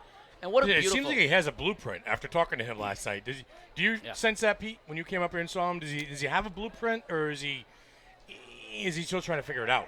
Yeah, I think part of what got him hired was that he came to them with a blueprint. Right. If you watch our video interview with him, he said that there were some people who had some doubts. This 26-year-old kid taking over as head coach, and I think he came to them and said, "I want to do this. I want to do this. I want to do this. This is what it takes to build a program." He knows, right? He's been there. Right, he knows he's been there. Casey, you talked about the quarterback, not being able to play this year, and and you've seen a lot of sloppy play out of both teams in the first half. So there's some pieces to the puzzle. There's definitely a program here because you look around in the stands, you walk down the concession stand, you mob down there. It's a great atmosphere for football. And this is we noticed this walking down. It's a beautiful spot. Yeah, it's a you great got the baseball field over there. It's a campus. Very nice. It's a campus, Yeah, and it's beautiful, nice. So we got a long walk back to the car. You wanted me to get the VIP parking right across the way. I wanted you to get me a piggyback ride up the hill. Pete, did you park right here, close by? You had to unload the You equipment. parked right here, didn't you? VIP parking, right? Ah, jeez. Very important. Very important, Peter. I'll tell you, I am parked right next to Ty Jenkins. Well, one of you is bringing me back to the Sports Doctor's car. Let's get back to football for a second. 6-0 Fitch on top here as we're getting ready to start the second half. And for everything that went wrong for Bunnell in the first half offensively, being as out of sync as they were, fumbles, bad snaps, turnovers, penalties, only down 6-0. What has to change in the second half for them to get some continuity on offense? Well, how about not hurt yourselves? How about, you said you talked about the high snaps. How about some consistency between your center and your quarterback? And how about you find your playmakers? You talked about them. How about you find number 11? 32's been the only guy who's been touching the football out there, and that's Tyreek Smith. But when we heard about Tyler Staggs Burgess, give him the ball, give him an opportunity to make a play. I think more specifically, if I were Bunnell, I'll be interested to see if they go under center. The shotgun snaps were a real problem, and I don't know Erratic. So I would consider going under center and letting them do it that way. And he had mentioned going a little wishbone. Let's find out if that happens here in the second half. On the other side of things, Fitch's defense played fabulously. That's what Coach McCoy said when he came downstairs. But you know what? They didn't play well offensively either. So we'll see what changes they make. But Bunnell gets the ball to start the second half, and Tyreek Smith is back deep to receive, and we'll see what happens. Identity, Casey, labeled by either team in this game. No identity whatsoever. Low line drive kick. And good field position again for Bunnell as Nicholas Ochoa has taken back all 3 kickoffs, and he'll have the ball 45-yard line, 1st and 10. I get a sneaky feeling, too, with 2 quarters left to go in this game. It's going to be a mistake that kind of costs a team, or a mistake that helps a team. A pick six, a strip sack, or something along those lines. In a first half that had more mistakes than the band has members, I don't know that. I don't know that that's a huge limb to go out on, Sports Doctor, but. So we're going to go fumble play, something along those lines. 1st and 10 at their own 45-yard line. And right off the bat, they go wishbone, and he's under center. That's what I'm talking about. It's like I was in the huddle. Hard count. Toss right to Smith. Has a good block on the outside. Cuts it inside. Now cuts it back outside. And beautiful run on 1st down by Tyreek Smith. He's into Falcon territory. And I already like this look more than what we saw in the first half. Yep, different look, a different vision from Smith. He's getting a pitch, Casey, about 6 yards back in the backfield. Offensive line blocking up front. A nice gain on 1st down. Keith, this is the first time Casey's been right all year? Yes. Yes. Yeah, I think it has been. Javon Eggleston is number 8, and he is the front end. He is the big running back. He's the fullback in this wishbone, and he laid a big block there on the outside. 2nd and 4. And the handoff goes up the middle to Eggleston, showing some speed, kicking to the outside. 1st down, and he's finally brought down as he crosses the 40-yard line by Cantris. But there's Javon Eggleston, the senior captain. And right away, Bunnell's got something brewing here to start the second half. Yeah, a different look for this Fitch defense, Casey. You saw spread them out 4 wide in the first half, straight power football. See a toss sweep on the outside of the wishbone. That time, the quick hitter up the middle. Change of pace right now from this offense has got Fitch on their heels a little bit. And this is about as different an offense as what you saw. They're under center from the wishbone instead of 4 wide. A hard count by the quarterback as well. 1st down. Toss right again to Smith. Has a block. Oh, beautiful weak side tackle, however, made by Greg Santora, the sophomore. What a great job he had, because Smith had the hole and his quickness, but he got there secondly. Yeah, he sold out. Wrapped him up, made a good stop. 2nd down and 12. Loss of 2 on the But play, again, maybe it's 2nd the and change 12. of pace here that's going to help out and protecting the quarterback. And Smith, when he gets that ball 7 or 8 yards in the backfield, can set up his blocks and go downfield with a head of steam. 2nd and 12. Vancho under center. Hard count. Fakes the toss. Throws in the bootleg. Has his man. And there he is, Tyler Staggs Burgess.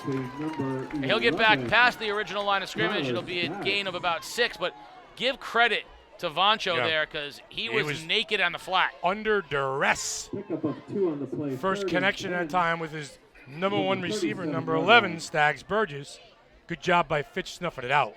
Over in Shelton with about 3 minutes left in the half. Shelton 19, NFA 7. That's a good game. That's a good game. That's right where you thought it was going to be. Don't let it get out of hand. Now, because everything's working, we're going to go to something different. 12 men on the field, too. So it was 3rd and 10, so they felt like they had to throw the ball. Flag on the But we're play. going to get That 12 men on the penalty will field be assessed against the for Bulldogs. yeah, Eggleston got caught with his hand in the cookie jar that time. Extra body on the field. Like you said, they go from running the wishbone to Timeout spread taken set. by the Bulldogs. So the timeout by the Bulldogs to talk it over. So, you get to decide which games we stream in October, and voting is open for Week 5 at theday.com/game day. Your choices are Lyman at Waterford, volleyball. Ledyard at St. Bernard girls soccer. or Fitch at NFA Volleyball. If you don't see your team, nominate a game for one of the remaining 4 weeks in October at theday.com/game day. So we're going to do a soccer doubleheader, and on the choices of week 5, 2 volleyballs and a soccer. And then, of course, we'll be back into the schedule as November turns into December, as October turns into November. We will be back, of course, with football action leading into Thanksgiving Day and any state playoff opportunities for our local teams. 3rd and 15 for Bunnell. Vancho will operate out of the shotgun. And there's a high snap over his head, and he's going to have to just fall on it at the 42-yard line. I've never seen this kind of problem. I just don't understand why the success out of the wishbone, like I said, why would you change out of that and go back into the spread set? You got back-to-back first downs out of the wishbone, and now we're going to get cute and go from the spread, which didn't work at all in the first half. The snapping is a significant issue, though. I mean, I've not seen this many bad snaps. Continuing to go. I don't know why you continue to go shotgun. Vancho will punt. Vancho and back is Cantris back to the 25-yard line for the Falcons. Number 11, Vancho, good snap. Wobbly punt, going to bounce and go and stay in bounds, and it is downed by a Bulldog at the 31-yard line, and that's where Fitch will have its next offensive possession, 1st and 10 from their own 31-yard line. I hear the Fitch coaching staff above me telling the players, get away from the football. Let it die right there. Let it drop. Get away from the ball. Poison. I think that's the term. Poison. Poison. Yes, right, poison. Yeah. That ball is poison. You know that song? Yeah. Bill Biv DeVoe. Adam, see? Yeah, that's it. You're not just Aerosmith and Sammy Hagar. Oh. 1st and 10 Falcons, ball at their own 32-yard line. Their first possession here of the second half. They have a 6-0 lead with 9 minutes remaining here in the third period. Handoff to Deichler, and nothing doing there on first down. Deichler did not have much running room. Center of the line, Stout for the Bulldogs. It'll be 2nd and 9. What's going on up front for Fitch tonight, Casey? Can't open those holes. We've seen Deichler break one for 15 yards. The Tellier on the edge for the touchdown. But, establishing the line of scrimmage is something this offensive line has got to do, and they have not done it this far. A lot of football left. Letellier, Mojica in motion. Letellier keeps it himself, and nothing doing. Loss on the play. Nicely done, Nicholas Ochoa with a stop in the backfield. Well, you talk about, Bunnell. They saw this offense in week 1 against Joe Barlow, and obviously they learned something because they're snuffing out Deichler and they're wrapping up Letellier. There's no room up front for either one of the fullback or the quarterback to operate. Well, an interesting comment we heard from Ty Jenkins last night is that for years when everyone went to the spread, everyone was going to the spread offense. Playing a team like Fitch became impossible because you couldn't practice it, you never saw it. But over the recent years, a lot of teams have started going back to the double wing and things like that. Letellier looking to throw, pressured, and throws it into traffic. It's going to be complete short of the first down. It goes to Cantris out there too. But it's going to be short of the first down. I think the Falcons will punt.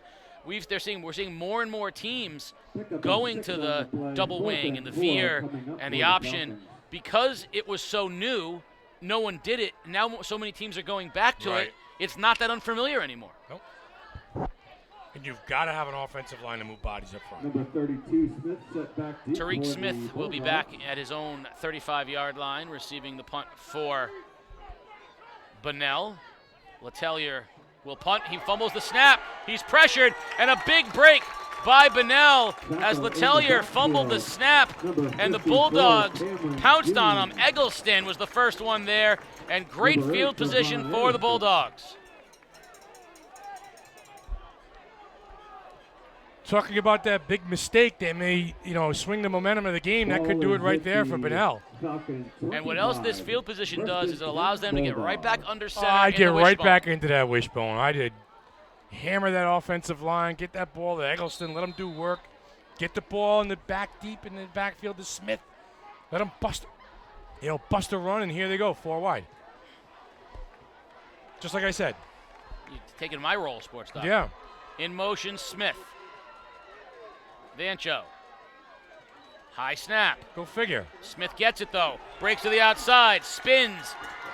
Nice gain on first down up past the 20-yard line for Tyreek Smith. Again, though, the timing is messed. Timing is off. I mean, this kid Smith, Casey, is a playmaker. That time you saw him dance a little bit in the hole and finish off, get 7 yards on first down. I mean, if there was a clean exchange between the center and the quarterback, Bunnell might actually have a little bit of mojo on offense. I've never seen anything like this. Every single snap is a guessing game. 2nd and 4. Vancho. Snap is better. Hand off to Smith. Tries to bounce outside. Good pursuit. Ball's out. I think Fitch got it, Case. We'll see what the officials say, and it's Falcon football. I think LaShire Edwards made that hit. A little strip from behind. Smith trying to bounce to the outside. So Fitch's defense comes up big. They're on 20-yard line. They help out the miscue on the punt by Letelier. Well, LaShire Edwards, he's done a little bit of everything out there tonight. Yeah, he does. He can, get through that pass that got them into field position on the pass interference penalty to Sharon. Fast enough to track down Smith from behind on defense, too. So first down, Falcons. Under 6 minutes remaining, they have it 1st and 10. Up the middle it goes on the keeper. Letelier bounces to the outside, has a first down, crosses the 40. Flag down. It's going to be a hold on Fitch. On the carry. Yeah, takedown. And that'll back them up, and they're going in the wrong direction. Steven Cantress that time on the edge. Casey got a handful of jersey and face mask and then some. Oh, what a great game. 30 yards out, Sharp scores, tie the game at 7. 10:46 remaining in the game to play. Killingly 7, Berlin 7. That's a nice game. Yeah. That is a good game. Hey, talk about Chad Neal. If you ever left Killingly, oh boy. They probably, hey, listen, he's a good coach, too. Yeah, he's a good football. He's a good human being. Chad's just a great guy. Yeah. But I mean, that's a good example of a program that, it's not like he was the first coach at Killingly. They had great teams. Gene Blaine won a state championship. They had great teams prior to him, but he has really cemented them as a program in the ECC of late. And in the state. There goes Letelier on the keeper, and he'll get back up past the original line of scrimmage. It'll bring up 2nd down and 9.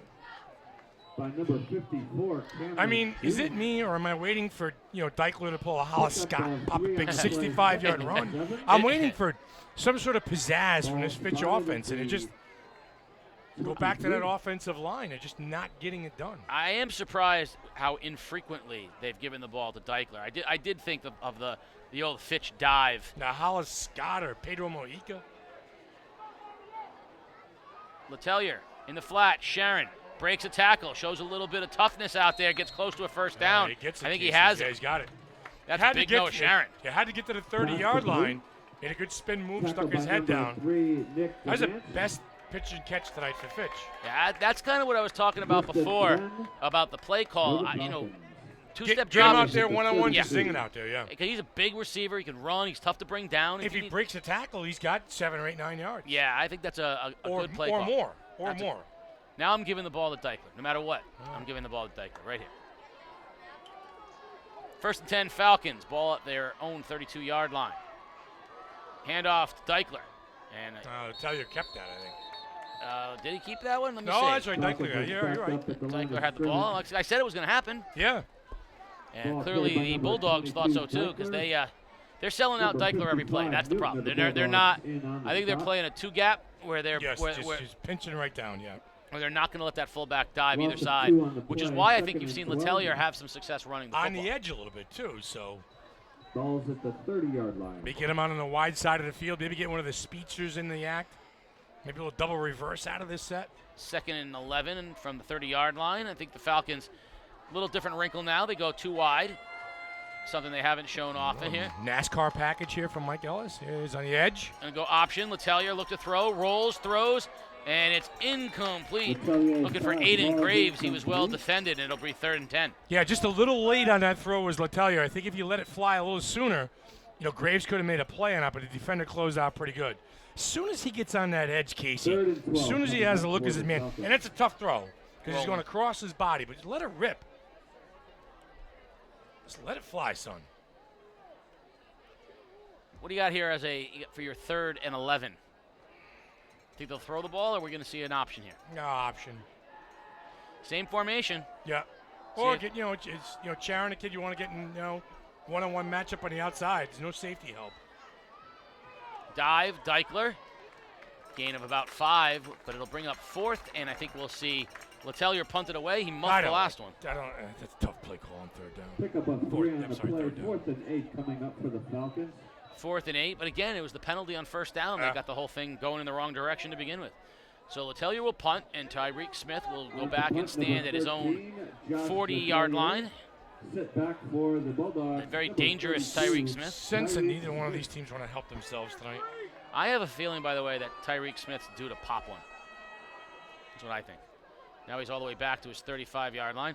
Low snap, handled well by Letellier, but he just gets it off quickly, and it bounces. Takes a good Bunnell bounce, and Bunnell will have good field position at their own 43-yard line. Ty Jenkins down the sideline yelling, "Poison, poison, poison." You can hear it from the booth. That's what a coach does. Give Letellier credit that time, though. The low snap, he muffed the last one. He picked it up and just got it off his foot as soon as possible. 2:26 remaining here in the 3rd quarter, 6-0 Falcons. We talked for the entire ride up here about what kind of game we were going to see tonight. This is not the game I thought we were going to see tonight. And both teams offensively just stuck in quicksand right now. This looks like a week 1 game. Yeah. This does not look like a team, 2 teams who got better from week 1 to week 2. No, Fitch scored points last year. Moved the ball against Xavier. Here we go. Back to the wishbone. Vancho under center with the hard count. Hands it to his fullback, and nothing there. Nice job by the Falcons. Big 77, Ethan Sisson and Landon Huffstickler in on the tackle for the Falcons. No gain. Isaiah Price, number 6 that time on the carry, Casey. And again, you talk about selling out against the run. I think that Fitch will probably do that. Pinch down again, send their linebackers in, pop the middle, clog the middle, and make Smith make a play on the edge. 2nd and 9, down under 2 minutes remaining here in the quarter. Hard count from Vancho. Toss left it goes.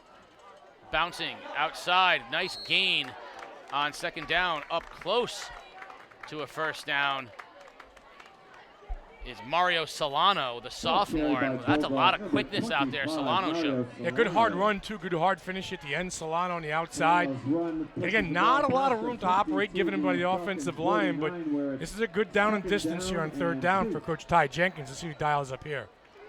3rd and 3, ball at the 40. Get the ball to Smith. Get him on the edge. Get him going north and south and make a play. I like these 3 backs in the backfield right now, and I don't care who you give it to. Just run the football. Vancho. Toss right to Smith. Pursued. Cuts it back inside, and he's popped. And he's going to lose yardage. Yeah, see, that time Smith, he should have cut that ball, Casey. Came in the inside part of his blocker. He decided to bounce it to the outside and take it himself. And he lost almost 4 yards. That's a play where a running back is you got to trust your guy in front of you and turn that ball upfield, stick your head down, try and get 4 yards. You bounce everything to the outside. Am I right? Yeah, you see it at the youth level as well. Yeah. Once you're out there, you got no blockers, you got no help, and it's easy to pursue, and then the sideline becomes a defender at that point. I mean, Fitch is fast on the edge, too. They got some guys that can track you down. Absolutely. So Vancho will punt. Good snap. No pressure. Spinning kick lands at the 30-yard line. Bounces. Cantress is going to let it. Get away from it. Poison, get away from it. He wanted to see if it bounced up. He wanted to take that on the one hop. With a room service hop, you scoop that ball up and go. And once that ball starts squibbling around the ground, fumbling, bumbling, stumbling, they get away from it. You teach that in the youth level? Yeah, I mean, if they don't catch it in the air. You want a room service hop. If they don't catch it in the air or on the one bounce, get away. Yeah, once it starts, twisting and turning, and it's actually you picture 11-year-old kids trying to pick that Oh, ball. it's great. It's great at the youth level too, because every parent in the stands, including the ones who don't know anything about football, are all going poison, poison. Everyone knows poison. Pete, I went to one of these games, 2 weeks ago. I went to one of these youth games. There's a pitch out. Cantress On first down, he'll gain 2. Sports Doctor showed up to Ram to see the Colchester Cougars and the Rams. Yes, Rams youth program are the Rams. They are the Rams. I hope to go to a soccer game, Pete, one day. Not tomorrow because I have a Coast Guard game, but I'm going to go to see one of these games. I will let you know that the chant, "We are the Rams, the mighty, mighty Rams." Oh, yeah, it's adorable. Not the most threatening of chants. 15 seconds remaining, 6-0 Falcons. Second down. And a flag on the play. We're going to get a false start. False start on Fitch, I'm sorry. Which goes right in line with what we've seen so far. Just under 9 seconds remaining. Pete, you been to a youth football game like that? Yeah, the Waterford Youth Football plays right next to our baseball complex. Oh, okay. So Right. we've gone over and watched some games. Yeah. How could you do coaching that? A lot of running the ball.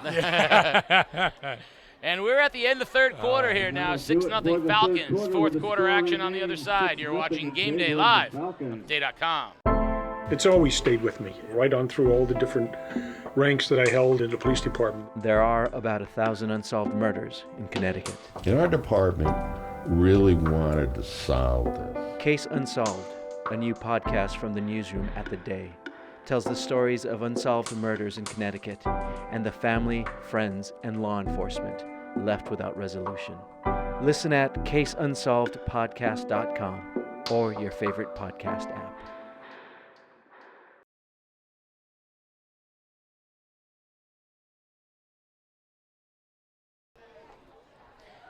Game Day is brought to you by Waterford Dental Health. At Waterford Dental Health, our entire team is dedicated to providing you with the personalized, convenient, and affordable dental care you and your family deserve. Visit us at 177 Boston Post Road or at waterforddentalhealth.com.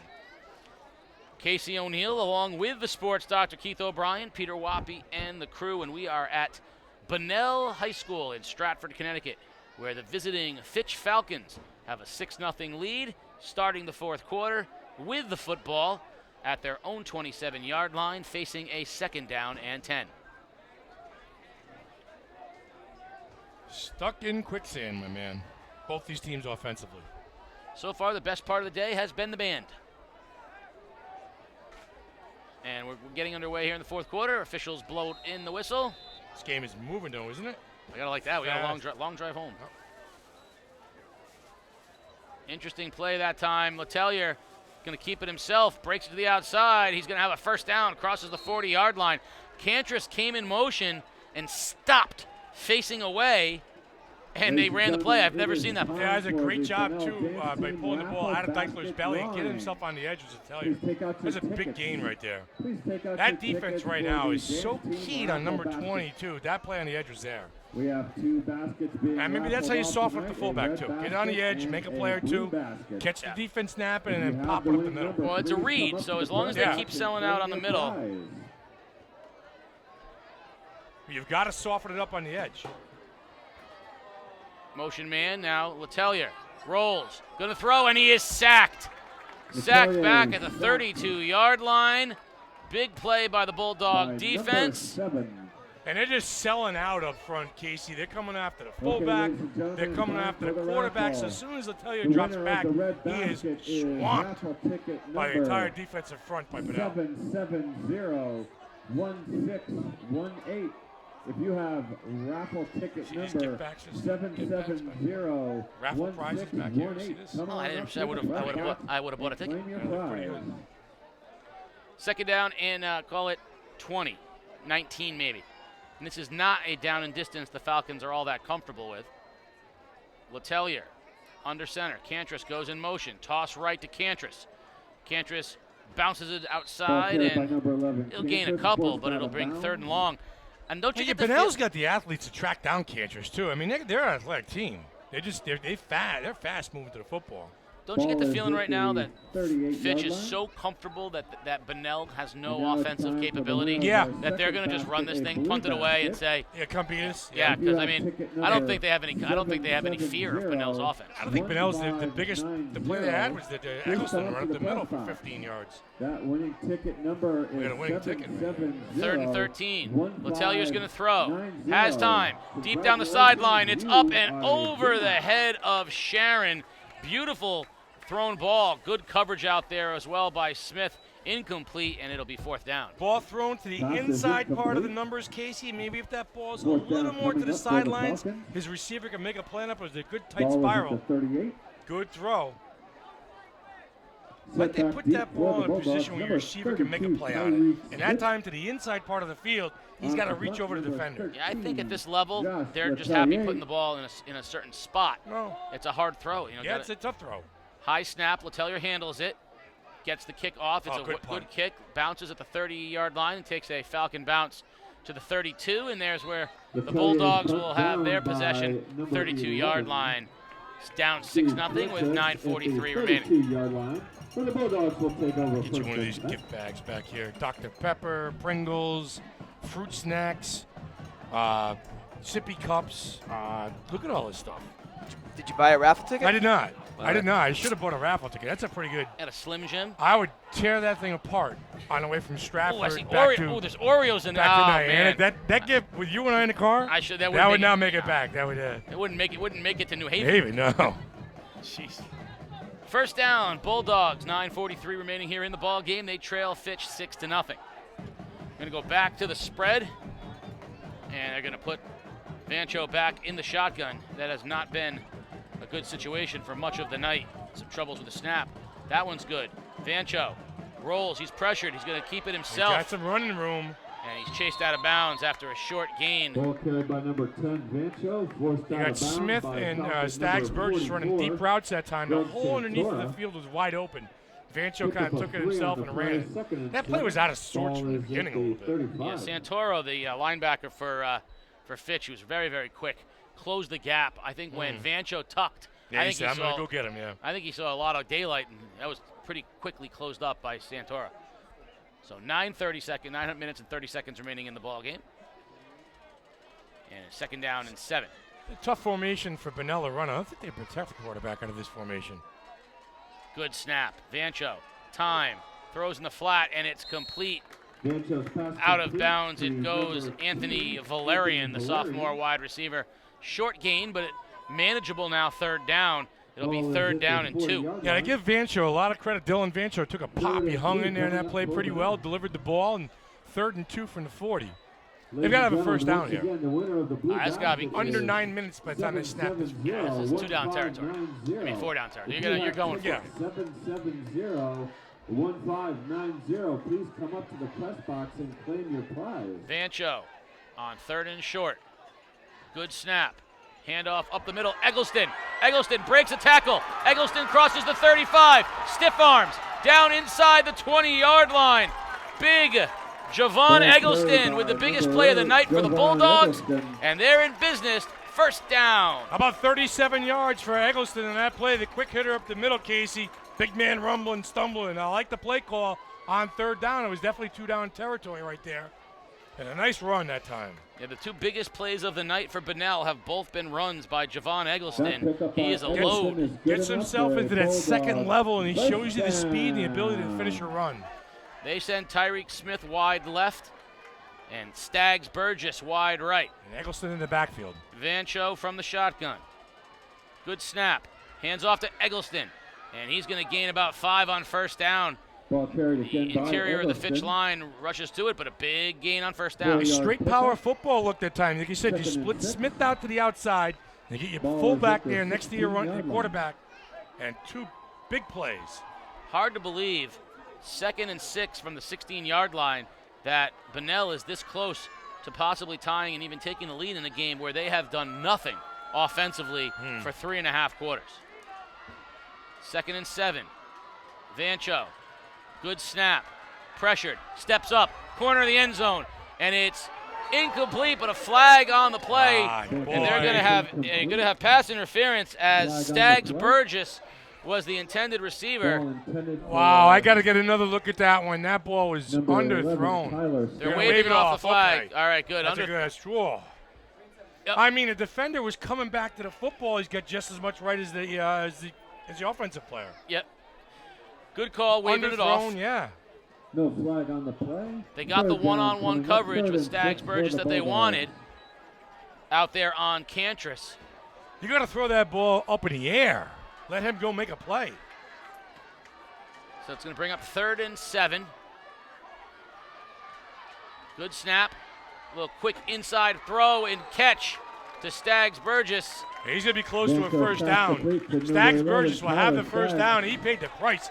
He got popped, he hung on, and that was a good, strong throw by the quarterback there, Voncho. I think that was his best throw of the night, and that's going to be a first down. It's going to be 1st and goal Bulldogs as we're now under 8 minutes remaining. Bunnell with their best offensive possession of the evening. A lot of pressure on this Fitch defense, and the big man is in the backfield again, Casey. Smith split out wide left.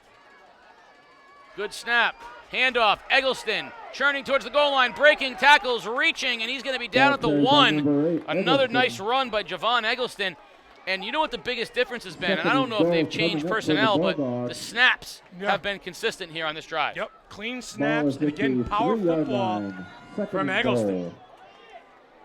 2nd well, and you goal. talk about coaching, trying to make adjustments on the fly. There's an adjustment on the fly. You're going to put your tailback out as wide receiver and put your fullback as your main ball carrier. 2nd and goal.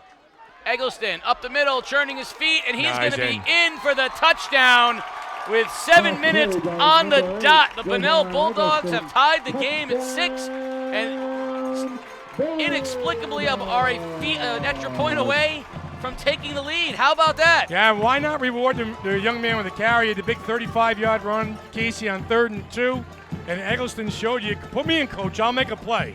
When you call your number, you better be ready, and that time Eggleston was. That drive was all him. So after doing literally nothing the entire evening, they are seconds away from a potential extra point to go ahead in the ball game. Extra point attempt on its way. Snap is big here. Low snap, kick is up, and it is good. And with 7 minutes remaining in the 4th quarter, Bunnell has taken the lead over the Falcons. 7-6. Crazy, isn't it? Dominic Girardi, the place kicker, handled a low snap. That was a good job by Vancho, the holder, to corral it. But Girardi did not allow his snap to disrupt him at all. He banged it through the uprights. Yeah. And if you're the Falcons, how are you down a point right now? Hard to believe. And more importantly, how are we going to get downfield to score a touchdown? That's another thing. Well, they're going to drive. They do have a leg on a kicker, so they can certainly go for that. But they are not a passing team, and 7 minutes is a long time. Look at the body language now on the sidelines. The body language on the Fitch sideline is down a little bit, and there's new life pumped into the Bunnell Bulldogs sideline. Oh yeah, the Bunnell players are pumped. They're happy. They're fired up. We talked about, we're going to see the wishbone, we're going to see, 4 wide. How about the adjustment to put your tailback split out wide and to put your fullback in as your main ball carrier? It worked. It did, but it's all because the snaps were good. Yeah, the timing of the plays. The snaps in the first half and then even the 3rd quarter were terrible. Ochoa will kick off for the Bulldogs. Fitch looking for a good return to give them good field position here. Spinning kick taken at the 15-yard line. Bouncing to the outside and brought down at the 32-yard line, where the Falcons will have the football 1st and 10 at their own 36-yard line. Now let's see if this offense here, Casey, is capable of putting together, a 12-play, 65-yard drive and trying to give themselves a touchdown. Raffle ticket number 770. They haven't, you haven't seen that all night. NFA scores to open the second half. Extra point, no good. Shelton 19, NFA 13. Good ball game. Good ball game. 1st and 10. Falcons. Handoff Deichler. pushing the pile, and he's going to gain about 8 yards on first down. That's a big first down play, James Deichler. And I'm sure at some point before that Fitch Falcon offense took the field, Mike Ellis challenged that offensive line. You know, Coach, can we move some people? Can we push some guys around? Can we create a little space? Let's get going right now. Second and we'll call it 3.5. Letellier gonna throw down the sideline, has a man up and incomplete. Well defended by Ochoa, and it was incomplete on the sideline. Sharon's fighting the whole way down the sidelines, Casey. Little jump ball play, defended very well. And I'm kind of shocked that they threw the ball there in second down and short. I want to try and move the sticks here. Is this 4-down territory? Yes. That was It Isaiah Price, by the way, on the coverage for Bulldogs. This is Third 4-down and 4. territory. Yeah, with 6 minutes left, 3rd and 4. Letellier going to throw, out pattern, and it's incomplete. He threw it behind Greaves and almost intercepted by Smith, and it's 4th down. Jordan Eggleston, was that him on the coverage? Number 4 almost jumped that route and almost had himself a pick 6. Yep, sophomore Jordan Eggleston, younger brother, I'm going to guess, of Javon Eggleston, the senior captain. And they're going to punt. They're going to punt, put it in the hands of their defense. You've got 2nd down and 3, and you in back-to-back pass plays after a running play got you 7 yards on first down. On to punt number 13, Josh Letellier. The snap is good. Letellier. Fake punt. He throws, and it's low throw. Was the reception made? We're waiting for the official spot. I think they're going to he's got it. They're talking right in front of the Fitch bench. Oh, they got the first down. Wow, Mike Ellis gambles, goes with a fake punt with his quarterback, and throws a strike on the outside. I was going to shocked by that. I believe I said earlier in the game the advantage to having your quarterback as your punter is that you can run fakes. You did say it. You were always right. A score. Killingly 14. Berlin 7, and they're in victory formation, taking the knee. Nah, they go Chad Neal. They go ECC. But what a play there. I mean, listen, you went from having a 2nd down and 3 to back-to-back pass plays that didn't connect, and having the guts to go with a fake punt. That's crazy. 5:55 remaining in the ball game, and the Falcons maintain possession of the football. That was a shoestring catch on the sidelines. That was a crazy play. And you mentioned the body language. A lot of that kind of infused a little life back into the Falcons on the other sideline. Well, there was a huddle from the officials. There was a discussion, and then there was an eruption with the Fitch bench. Yeah, Let's go. You knew exactly all you needed to just looking at the reaction of the Falcons. First down. Sharon comes to the far side of the formation. Letellier. Hands off, Deichler. Deichler spins, breaks a tackle, still on his feet, and he's going to have 8. That was all toughness and grit by James Deichler. All Deichler that time, Casey, busting that tackle, and you said spinning out of it. Letellier did a good job of faking the pitch on the outside. Here we go. This is the same position that we're in last round. 2nd down and 2, 2nd down and 3. Let's run the football. Yeah, I think if Coach Ellis has his way, Bunnell doesn't see the football get the ball back, yes. No. One way or the other, this game ends. 2nd down, Letellier gonna throw to Greaves, out of his hands and incomplete. A little bit high on the throw. Yeah, right now, Jordan Eggleston is sitting on that, too. Listen, he could jump that route and take that thing back to the house. He is, by the way, a mirror image of his older brother, just 2 years younger and about 75 pounds lighter. Yeah, but you see the way he sits back there and reads that and then kind of jumps it? He's got that closeout speed. And if you lay that ball out there just a little too much, he could jump that and turn it the other way. So last time they had the 2nd and 4, and then they threw it twice. You throwing it here? No, you're running a football. I'm going to get Letellier on the edge. A NASCAR package right here. 3rd down. In motion, Mojica. Toss to Mojica. Cuts it inside. Gets a block. Has a first down. Down the sidelines. Cuts to the 20. Crosses the 10. Touchdown, Falcons. Ethan Mojica. Well, that time you saw Casey, a running back, using his blocker, cutting it back to the middle of the field, and that's a big play right there. 46 yards on the run by Ethan Mojica. They had him in the backfield. He made a great cut. The kick-out block was perfectly timed. Yep. Got the sideline and showed the speed. Well, that's the awareness of using your blocker, not taking that ball to the outside and then running it right down the sidelines. He showed you a lot of speed right there. That's a big play. That's the biggest play that Fitch has had all night. And they popped one. That's going to make the score 12-7, so it only makes sense that they're going to go for 2. Does that Deichler fullback dive, set that play up? Yes. Yeah. 100%. It's the monotony of that offense. Low snap, kick is up, and it is good. They didn't go for 2. I'm surprised they didn't go for 2 right there. As good as the kicker is for Bunnell, it appeared. I mean, he didn't have any problems on his. You'd think that he'd go for 2 there, but with 5:06 remaining in the ball game, 13-7, the Falcons have regained the lead over the Bulldogs. Talked about this game being stuck in quicksand for 3.5 quarters. Well, you know what?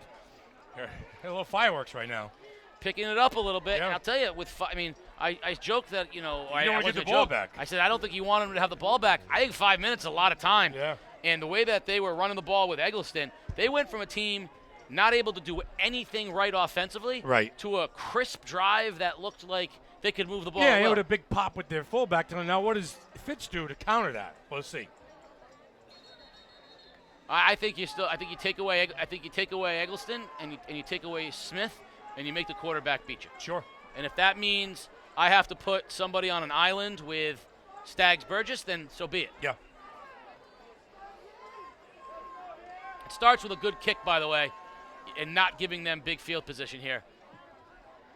As Tyreek Smith is back deep, standing at his own 20. Number 32, Tyreek Smith. So Killingly has beaten Berlin. That's a good win. NFA is standing toe-to-toe with Shelton. That's a good win by Killingly right there. And the Fitch Falcons have a 13-7 lead over Bunnell at the moment with 5 minutes remaining. ECC and its crossover weekend. Tomorrow, of course, New London and Xavier. Low kick, bounces down. Smith gets the hop at the 15-yard line. Smith cuts inside, and Cantress buries him at the 24-yard line. Boy, Stephen Cantress is a football player. He does a little bit of everything out there for Mike Ellis. Stayed at home, and if he wasn't going to make the tackle, he was going to turn the runner back into the pressure in the middle. Shelton scored again now, 6:30 left in the third. They're on top 26-13 against NFA. Cantress can tackle. Yeah. You know, he's one of those kids in those tackling drills. Wrap him up, get him down. He gets his hands on you, and you go down. Yep. And he tackles through the guy. You know, he doesn't try to reach and grab. He goes through the guy.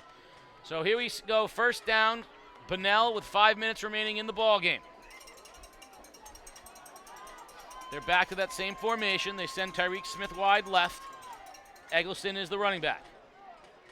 Vancho is going to throw on first down. Has time. Oh, it's trouble. Tipped and incomplete. Vancho's pass incomplete. Talk about Cantress. He was right there for that tip ball and the interception. Got a man down. Officials timeout on the field. Officials timeout as we have a Bunnell player down on the ground. Hot fastball that time by Vancho. Casey comes up hot in a deflection. All the Bunnell teachers who participated in family night tonight.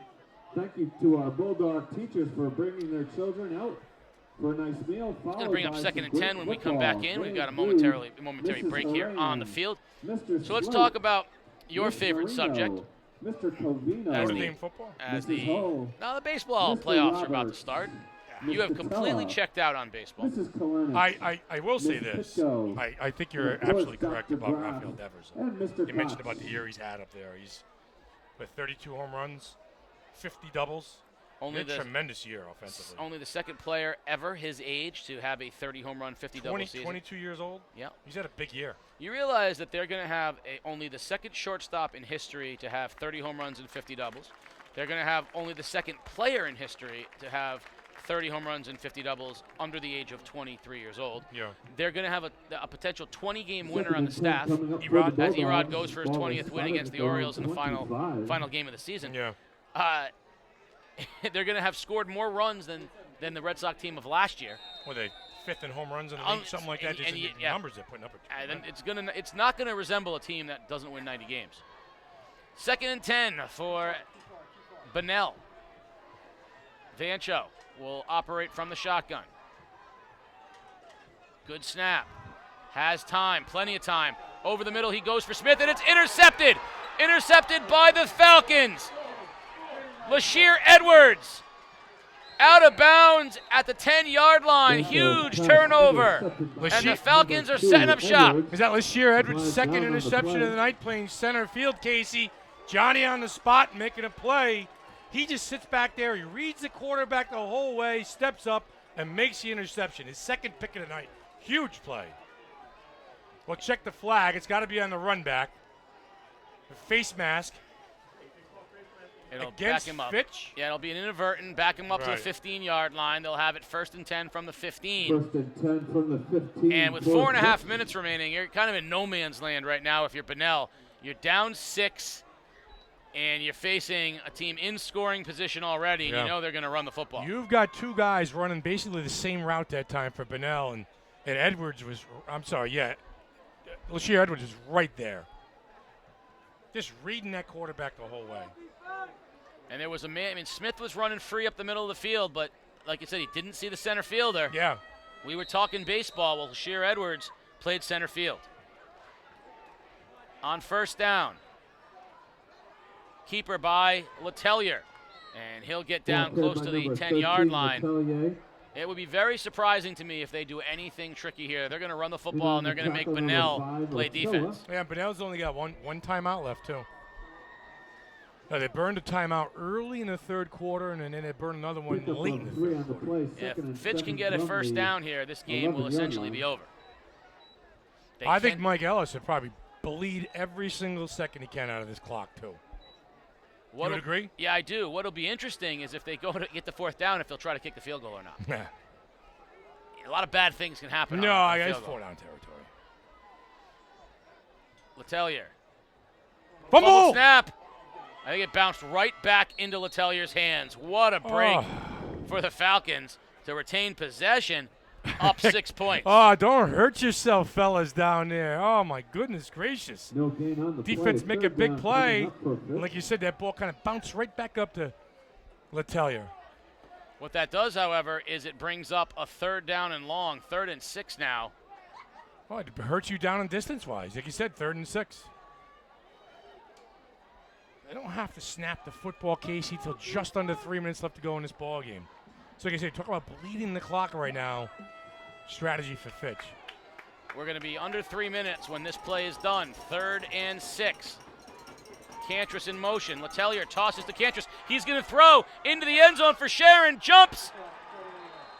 Touchdown Falcons! Noah Sharon went up and got it on the halfback toss from Cantress, and that should ice it here for the Falcons. Wow, that is going to be pass interference on the defense that time, Casey. Defender had a handful of jersey out there for Sharon. He went up and got it. Boy, the two gadget plays, the fake punt and then the halfback option on the pass have paid big dividends here for Fitch tonight. This game turned back on that fake punt.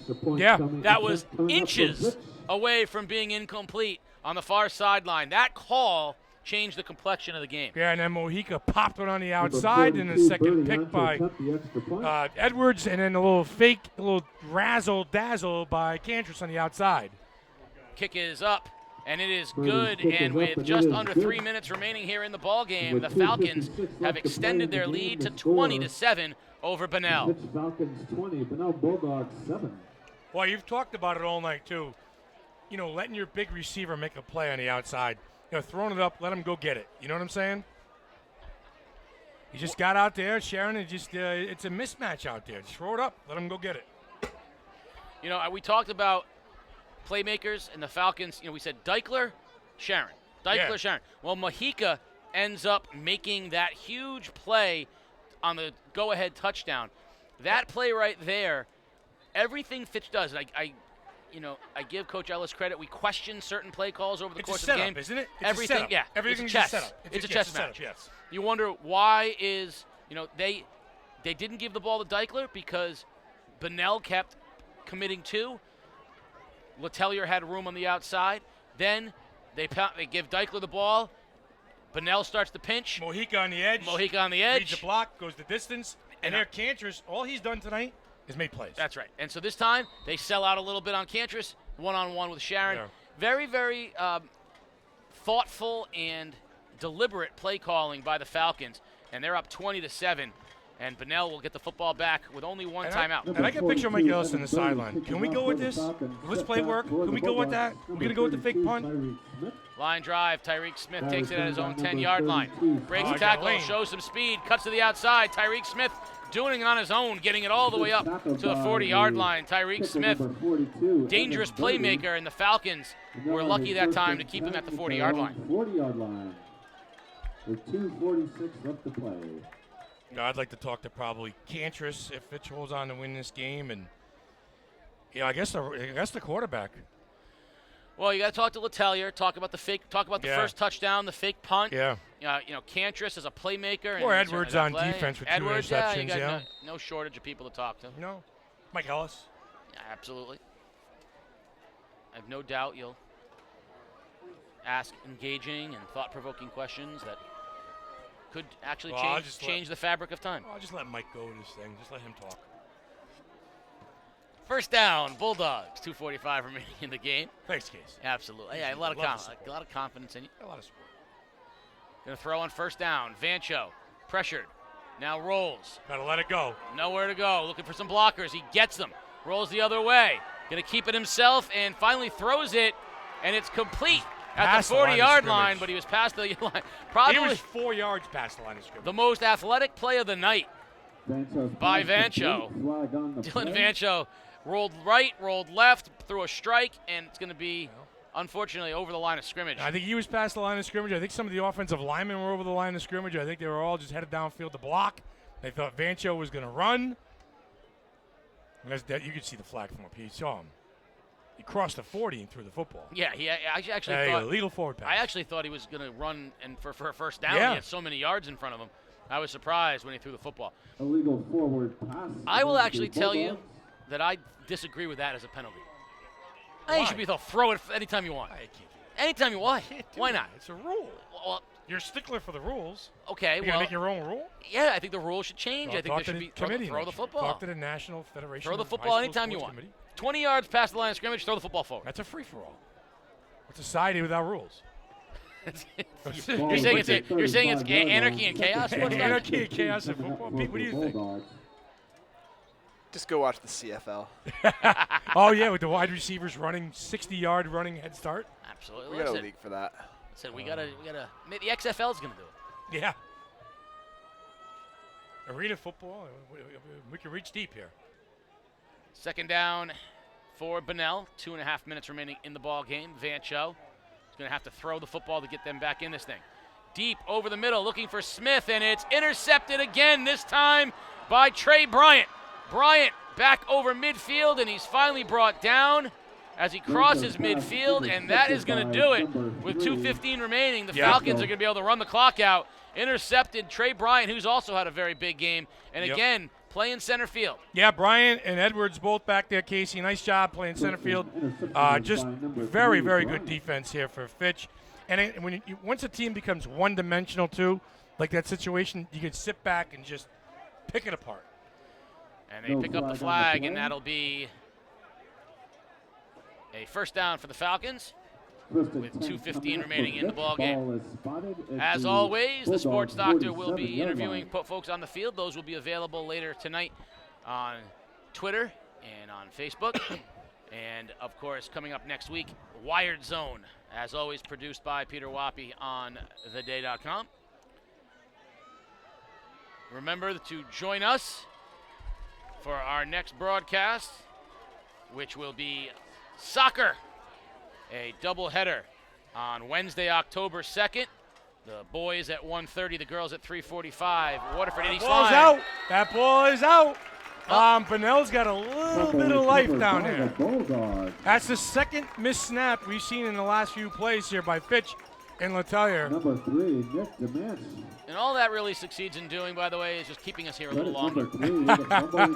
Instead of being able to run the clock out now, we're going to have to watch Bunnell throw the football. Ball is at the Falcon 47. You know, this game, when it was 7-6, like you said, we keep going back to that fourth down call and the fake punt. That just really really, we talked about the body language on the sidelines, pumped new life into the Fitch Falcon team. You know what you can ask Coach Ellis? Has he ever won a game by 2 scores when his team played as badly as this? Would I be out of line for asking that? I don't think so. So do you think you played well tonight? And if so, can you remember winning a game when you haven't? That's a nice way of saying it. Yeah. Maybe I'll ask him. Vancho's going to throw. Pressured up the middle. And he's going to be sacked. Good sack that time on the edge. David Dorn shooting in from his linebacker spot and sacks Vancho. And the clock will run with under 2 minutes remaining in the ball game. Bunnell's got to go. Got to get this offense going. Some sort of sense of urgency. 2nd and 18.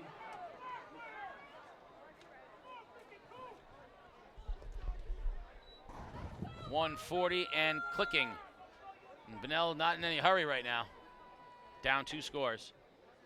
And not the body language of a team that is looking to get things going. 2nd and almost 20. Let's call it 2nd and 18.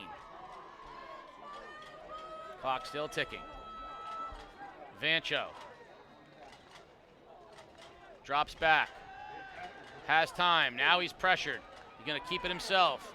He can get past the original line of scrimmage and he crosses into Falcon territory and out at about the 45-yard line, stopping the clock with 1 minute and 2 seconds remaining. It's going to bring up 3rd down and a long 10. You know, all the talk about, Tyler Stadge Burgess and, Tyreek Smith in this game, I think the secondary Fitch has played extremely well tonight.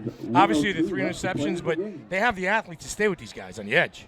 Yeah, Lashir Edwards and Trey Bryant, Lonnie Howard. We haven't talked about Lonnie Howard because no one's thrown the ball out. I know he's played a good game. Well, that's a good thing. That's right. And Cantris, you're right. They have been very, very good.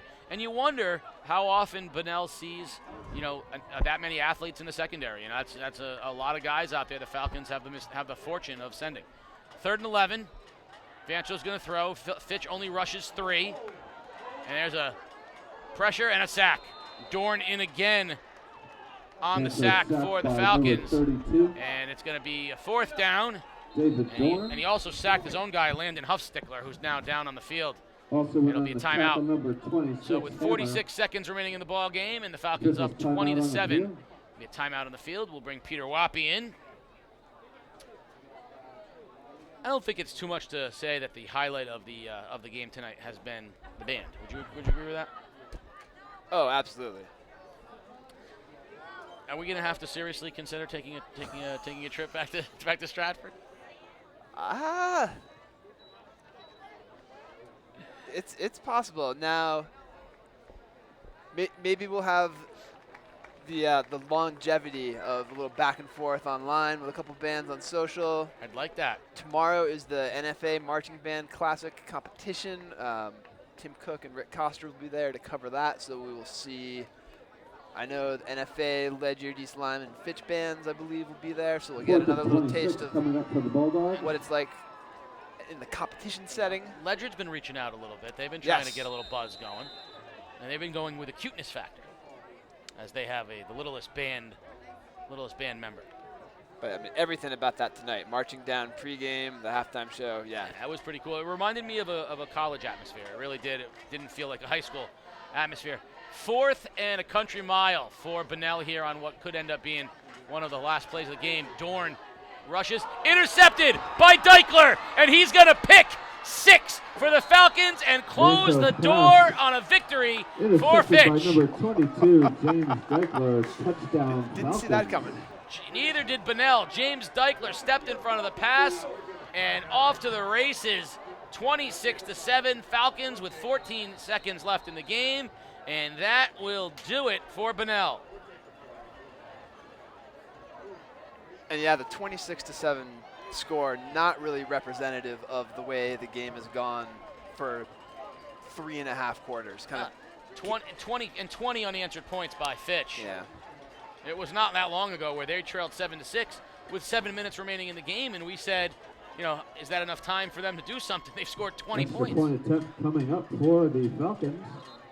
Good for Fitch making the plays. I think you're right, though, that Mike Ellis not going to be happy with the effort in the first 3 quarters at least. No, I think he's going to be happy with the defensive effort. I think that, they played really good defense. They got a little bit out of whack when Bunnell went to the wishbone and gave the ball to the big fullback. But really, Bunnell's done nothing offensively for the game. So I think he'll be happy with their defense. But offensively, not a lot going on for the Falcons. A lot of bad penalties, muffed snaps. They had a muffed punt. They had two fumbled snaps, of which they lost one. So Birdie's going to come in to kick what'll be a 35-yard, to be like a professional extra point. It is up. It is long enough, but it is wide right.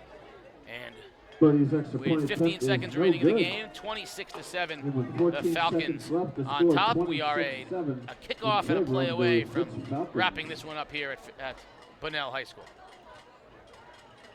Coach Jenkins for Bunnell obviously not going to be happy with the result, but that wishbone offense was a new wrinkle for them. I think something there to build off of, some positives to take away from the game.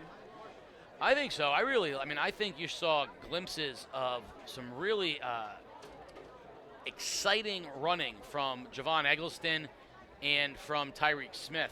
I also like the flashes of Mario Solano, the sophomore. I think it's a very interesting wishbone possibility for them. I think if they ran the wishbone a little more regularly, forced teams to defend a guy like Eggleston, it would leave a Staggs Burgess more untouched on the outside, get him in more single coverage. I think that's the way to go if they're them. But it's like he said, he's got to coach on the fly. You got to see what each matchup holds each week. And unfortunately for them, Bunnell does not have an easy schedule going forward. No, they're going to have their conference is brutal, so they're going to have no easy games. So Massac, Notre Dame, Wilton, Pomperog, Newtown, Brookfield, Stratford. Yep. So that's a rough schedule. Low kick taken by Bunnell, and they will still on his feet, racing to the outside, and finally the Falcons wrap him up at the 20-yard line as the clock ticks down. Ball is down 3, 2, 1, and that'll do it here at Bunnell High School, 26-7. The Falcons have traveled up 95 to Stratford and taken down the Bulldogs of Bunnell. That'll take their record to 2-1. The Bulldogs will fall to 0-3. Next Friday night, they will play at Massac. The next Bulldogs will move on and play Massac next. In a couple weeks, Friday, October 25th. And we, of course, will see you on Wednesday, October 2nd, at East Lyme High School, where the boys game, East Lyme and Waterford, will take place at 1:30 in the afternoon. The girls at 3:45. That's right, a Wednesday afternoon. You're going to be working? No problem. Turn your phones on to theday.com and live stream exciting Waterford and East Lyme boys and girls soccer. For Peter Wappy and the boys and the sports doctor down on the field, I am Casey O'Neill. Good night, everybody.